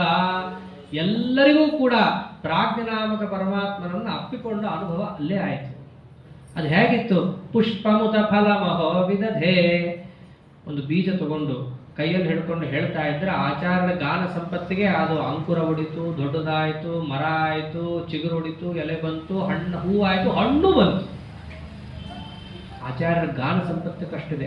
ಅಷ್ಟೇ ಅಲ್ಲ, ಪಂಡಿತಾಚಾರ್ಯ ಇನ್ನೊಂದು ಮಾತು ಹೇಳ್ತಾರಲ್ಲಿ. ಆಚಾರ್ಯರು ಅಲ್ಲಿ ದಿವ್ಯಗೇಯ ವಿದಗ್ಧೋಸೌ ಸರ್ವಜ್ಞೇತಿ ಯಾಚಿತಃ ವಿದ್ವದ್ಭಿರಪ್ರಕೃತವಾದ ಗಾನಶಾಸ್ತ್ರಂ ಸುದುರ್ಲಭಂ. ಆಚಾರ್ಯರು ಆ ಸಭೆಯಲ್ಲಿ ಗಾನಶಾಸ್ತ್ರವನ್ನೇ ನಿರ್ಮಾಣ ಮಾಡಿದರು ಅಂತ. ನಮ್ಮ ದೌರ್ಭಾಗ್ಯ, ಆಚಾರ್ಯ ನಿರ್ಮಾಣ ಮಾಡಿದ ಗಾನಶಾಸ್ತ್ರ ನಮಗೆ ಸಿಕ್ಕಿಲ್ಲ. ಆಚಾರ್ಯ ಗಾನಶಾಸ್ತ್ರವನ್ನೇ ನಿರ್ಮಾಣ ಮಾಡಿದ್ರು ಅಂತ ಪಂಡಿತಾಚಾರ್ಯ ಹೇಳ್ತಾರೆ. ಈಗ ಆಚಾರ್ಯರು ಹೇಳೋದಾಗ್ಲಿ ಕೇಳೋದಾಗ್ಲಿ, ಒಂದು ಕಡೆ ಅಂತೂ ರಾಜ ಬಂದ, ಭಿಕ್ಷಾ ಆಗೋಗಿತ್ತು, 1,000 ರಾಜಕೇಳಿ ಬಾಳೆಹಣ್ಣು ತಂದುಕೊಟ್ರು, ತಗೊಂಡ್ರು. ಇನ್ನೊಂದು ಊರಿಗೆ ಬಂದರು, ಹಳೆ ಊರಲ್ಲಿ 1000 ತಗೊಂಡಿದ್ದನ್ನು ಕೇಳ್ದ, ಬಹುಶಃ 1000 ಸಾಲಲ್ಲಂತೆ ಅಂತ ಹೇಳಿ ಅವನೇನು ಮಾಡ್ದ, 4,000 ಬಾಳೆಹಣ್ಣು ತಂದು, 4,000 ಸಾಲಿನ ಬಾಳೆಹಣ್ಣು, 4,000 ಬಾಳೆಹಣ್ಣು ಸ್ವೀಕಾರ ಮಾಡಿದ್ರು. ಅಷ್ಟೇ ಅಲ್ಲ, ಪಯಃ ಕಲಶ ಪಂಚಕತ್ರಿಕ ಯುಗ ವಿಪೂರ್ಣಂ ಪಪೌ. ಕಲಶ ಪಂಚಕತ್ರಿಕ ಯುಗ 30 ಕೊಡ ಹಾಲನ್ನು ಆಚಾರ್ಯ ಕುಡಿದಿದ್ದಾರೆ. ಎಷ್ಟು ಆಚಾರ್ಯರ ಶಕ್ತಿ ಸಾಮರ್ಥ್ಯ ಹೇಳಿದ್ರು ಅವ್ರು ಮುಂಚೆನೆ. ಅವ್ರ ಗುರುಗಳೇ ಆಶ್ಚರ್ಯ ಕೇಳಿದ್ರು, ಹೆಂಗ್ ಪಿತ್ಯಾ ಹೊಟ್ಟೆ ದಪ್ಪನೇ ಆಗಿಲ್ಲ, ಅದೃಷ್ಟ ಇದೆಪ್ಪ, ಅದರಿಂದ ನಾವು ಇಡೀ ಜಗತ್ತನ್ನೇ ತಿಂತೀವಿ, ಇಷ್ಟು ತಿನ್ನೋದೇನು ಆಶ್ಚರ್ಯ ಅಲ್ಲ ಅಂತ ಹೇಳಿದ್ರು. ಹೀಗೆ ಎಲ್ಲಾ ಕಡೆಯಲ್ಲೂ ಕೂಡ ಆಚಾರ್ಯರು ವಿಚಿತ್ರವಾದ ಲೀಲೆಯನ್ನು ತೋರಿಸ್ತಾ ಇಡೀ ಜಗತ್ತಿಗೆ ಅಲಂಕಾರ ಪ್ರಾಯರಾಗಿ ಬಂದಿದ್ದಾರೆ. ಉಡುಪಿಯಿಂದ ಹೋಗಿ ಬದರಿಕಾಶ್ರಮ ಮುಟ್ಟಿ ಪುನಃ ಉಡುಪಿಗೆ ಬರುವಾಗ ಅನೇಕ ಚರಿತ್ರೆಗಳಾಗೋಗಿವೆ. ಅದ ನಂತರ ಅವರು ಇತಿ ಭುವನ ವಿಭೂಷಣಸ್ಯ ಭೂಯಾಂಸ್ಯ ವಿಗಣಿತಾನಿ ಕೃತಾಂತರಾಣಿ ಹಂತ ಶ್ರವಣ ಮನನ ಕೀರ್ತನೈರಭೀಷ್ಟಂ ಪ್ರತಿದದತೀತ್ಯಮರಾ ಪ್ರಕೀರ್ತಯಂತಿ. ಈ ಆಚಾರ್ಯರ ಚರಿತ್ರೆಗಳೇನು ವಿಚಿತ್ರವಾದದ್ದಿವೆ, ಇದನ್ನ ಶ್ರವಣ ಮನನ ಕೀರ್ತನೆ, ಯಾರು ನಿತ್ಯ ಹೇಳ್ತಾರೋ ಕೇಳ್ತಾರೋ ಅದನ್ನ ಕೀರ್ತನೆ ಮಾಡ್ತಾರೋ ಅವರ ಮನಸ್ಸಿನ ಎಲ್ಲಾ ಅಭೀಷ್ಟವನ್ನು ಆಚಾರ್ಯ ಕೊಡ್ತಾರೆ. ಈ ಮಾತು ನಾನಲ್ಲ, ಅಲ್ಲಿದ್ದಂತಹ ದೇವತೆಗಳು ಕೊಂಡಾಡ್ತಾರೆ. ಶ್ರವಣ ಮನನ ಕೀರ್ತನೆಯ ಅಭೀಷ್ಟಂ ಪ್ರತಿದದತೀತಿ ಅಮರಾ ಪ್ರಕೀರ್ತಯಂತಿ. ಆಚಾರ್ಯ ಚರಿತ್ರೆಯನ್ನು ನಾವು ಎಷ್ಟು ಹೇಳೆವು, ರುದ್ರಾದಿ ದೇವತೆಗಳು ಹೇಳ್ತಾರೆ ಆಚಾರ್ಯನ ಚರಿತ್ರೆಯನ್ನ. ಇಂತಹ ಆಚಾರ್ಯ ಚರಿತ್ರೆಯನ್ನ ನಾವೇನು ಹೇಳ್ತಾ ಇದ್ದೀವಲ್ಲ, ಇತಿ ವಿವಿಧಗೋ ಧಾರಾವಾರೈರ್ ವಿಶಾರದ ವಾರಿದೋ ಹರಿಪದರತೋ ವಿದ್ಯಾ ವಿದ್ಯುತ್ ಪ್ರದೀಪಿತ ದಿಗ್ಮುಖ ಭವಭಯಮಃ ಘರ್ಮೋತ್ತಪ್ತಂ ಸದಂಗ್ರಿಫ ಮಂಡಲಂ ಸಫಲ ಸುಮನ ಸಾಂದ್ರಾನಂದಂ ವ್ಯಧಾದದಿ ಪಲ್ಲವಂ. ಆವಾಗ ಅವನು ಎದ್ದು ನಿಂತು ಹೇಳ್ತಾ ಇದ್ದಂತಹ ವ್ಯಕ್ತಿ ಇಷ್ಟು ಆಚಾರ್ಯರ ನಾನಾ ವಿಧವಾದ ಚರಿತ್ರೆಗಳು ಏನು ಸಂಕಲನಾತ್ಮಕವಾಗಿದೆ ಅಂತಹದ್ದನ್ನು ಏನು ಹೇಳಿದ್ದಿದೆ. ಇದು ಯಾತಕ್ಕೆ ಹರಿಪದರತಃ ವಿದ್ಯಾ ವಿದ್ಯುತ್ ಪ್ರದೀಪಿತ ದಿಗ್ಮುಖ, ನಿತ್ಯ ಪರಮಾತ್ಮನ ಪಾದದಲ್ಲೇ ಆಸಕ್ತರಾದಂತಹ ಆಚಾರ್ಯರ ಚರಿತ್ರೆ ಸಾಮಾನ್ಯ ಅಲ್ಲ.